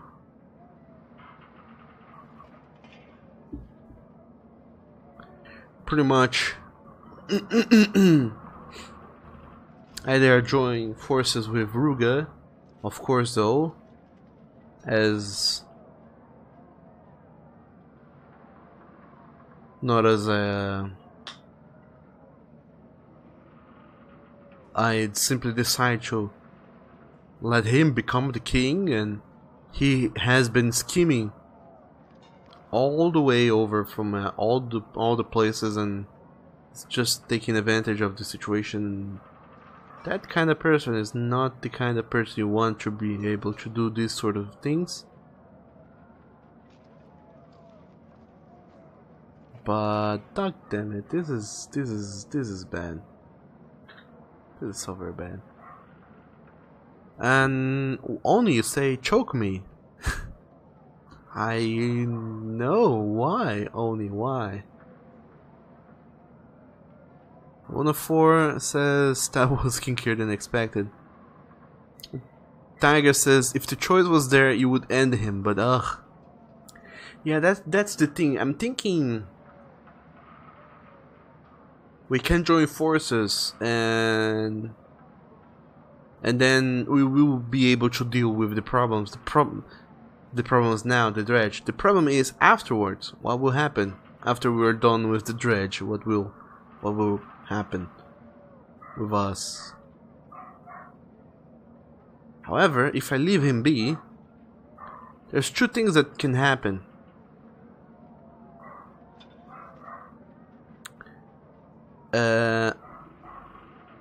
Either the good thing, which is we are able somehow to overthrow his supporter, his loyalists, and then we simply deal with the situation, although they are way too many for us to deal with peacefully, so we will lose somebody, I'm sure of that. Possibly a life. Or his loyalists break into here and rescue him, and then he becomes free, and being free and out there in the wild, he can come and do whatever and fuck everything up. Damn, this is a hard decision. But anyway, 104 says this is really hard. Yeah, it is. Dog damn it, this is. And also French Toast, welcome to the stream and thank you so very much for that delicious, wonderful subwoofing of yours. And welcome to the stream. How are you doing today? And you say, whoa, what's this? This is Banner Saga 3. It's a very complicated game. Complicated as in, look at these choices I'm having to make. It's almost like we're back at The Walking Dead. I don't know if you guys have played the Telltale Game of Thrones game, but if you play with the daughter, the elder sister of that little family you play as, she's in King's Landing and she has a lot of things to do. By the end of the game, she has a little decision to make. And that's how I'm feeling right now. If you guys play that one. Anyway, Oni, you said there's 3 choices and all seem bad. Why not make your own choice that doesn't include anything? I close the game. Alt F4. There we go. And French Toast, you're good. And that was a joke. The ooh, whoa, what's this? Oh man, I'm really bad at telling jokes apart. But anyway, welcome to the stream. To the very end of the stream, by the way. So, as much as I'd like to think of the betterment of everyone, I think Ruga is too dangerous to be left alone and do his thing. Because right now he has what it takes to, you know, change things for the better. But if he doesn't, I'm a very... what's the word? I'm a very spiteful person. If he doesn't want to help us save the world, then he's gonna burn with us, so forget it. This is not a game you can win by choosing not to play, says Ruga. Do you know why I do this? Do what, you piece of trash? Deceive, leech on mankind, says Oddlife. Why I speak on behalf of the people you despise so much? Why have I always done so? Because they will always be here, no matter how hard you pretend they don't exist. There's nothing more infuriating or terrifying than not being heard. So they give me their power, and I am the will of the people. As long as that's true, you can't brush me aside, I will always be here.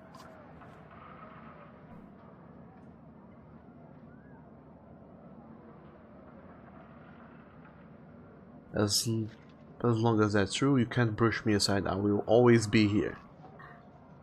You have poisoned enough minds for one lifetime. Stay here and rot. You won't come back from this, Kyoruga.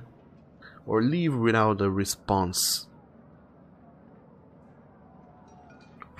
Okay, so now I have a different set of choices. One of four says it seems the only winning move is not to play. I don't know. Now I have a new set of choices. Dangerous choices, by the way. One is to decide to keep Ruga locked. And then, of course, his loyalists will come and capture him. We'll free him and then he'll be free and be like, aha, now you get what's coming to you. We can kill Ruga.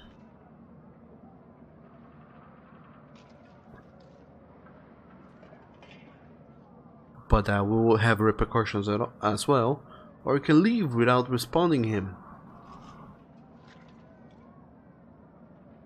God damn it.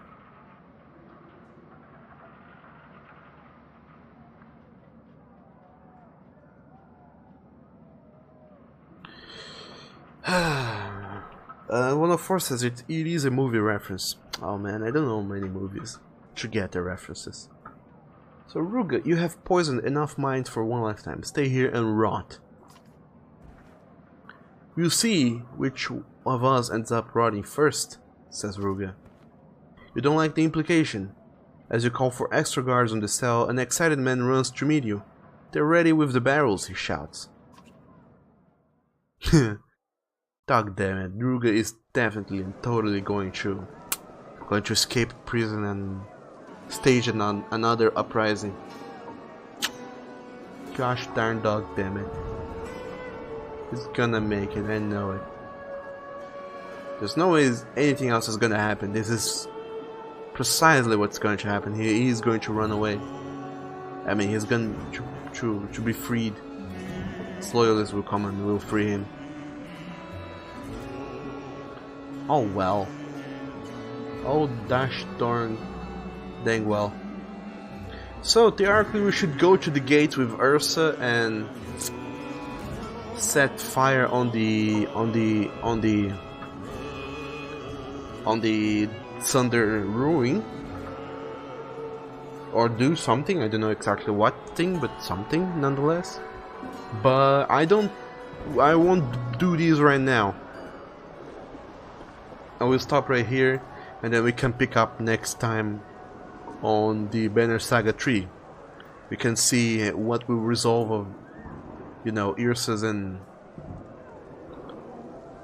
everybody, Devaro's situation there in the battlefield with the Dredge, the Thunder. We can see what happens with Ivor and Juno, Ivan, Folka, and Folks, all the way up in Strand or whatever they're going through. Oh, look at this! The entire world is going to shit.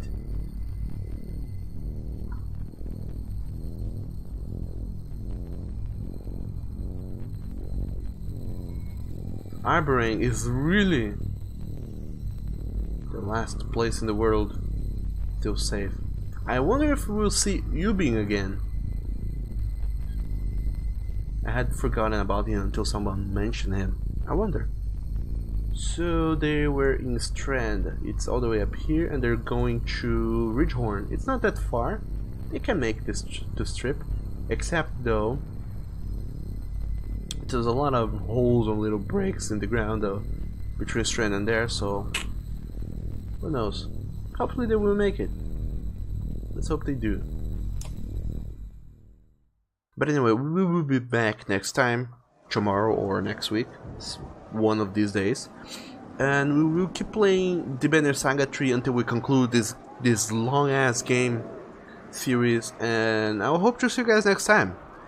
Thank you all so very much for showing up today, and I hope you guys enjoyed this new little episode in the beginning of this new episode in the series. Oh, that is the Banner Saga. And 1 of 4, I will check out that YouTube link for that movie reference soon.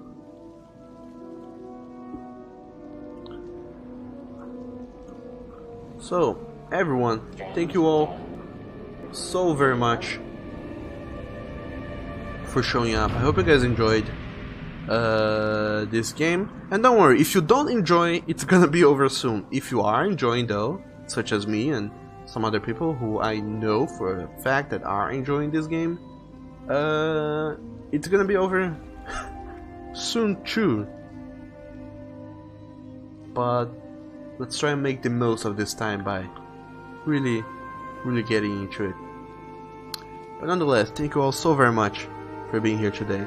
But before we truly actually go, let's raid somebody. We have a lot of new friends who love to play all sorts of cool, delicious things, such as Leak Husky. He's playing some Forza Motorsport 7. I don't know if you guys are into the racing games, but if you are, go check it out. And other than that, as always, I like to end the stream by saying my usual outro things, which is, you guys have a lovely day, a lovely week, if we don't get to see each other again. Stay good, do awesome things, and make everybody's lives brighter. And I'll see you guys next time. Bye bye. And yeah, I open up the link for the song. I did a little baddie. God damn it.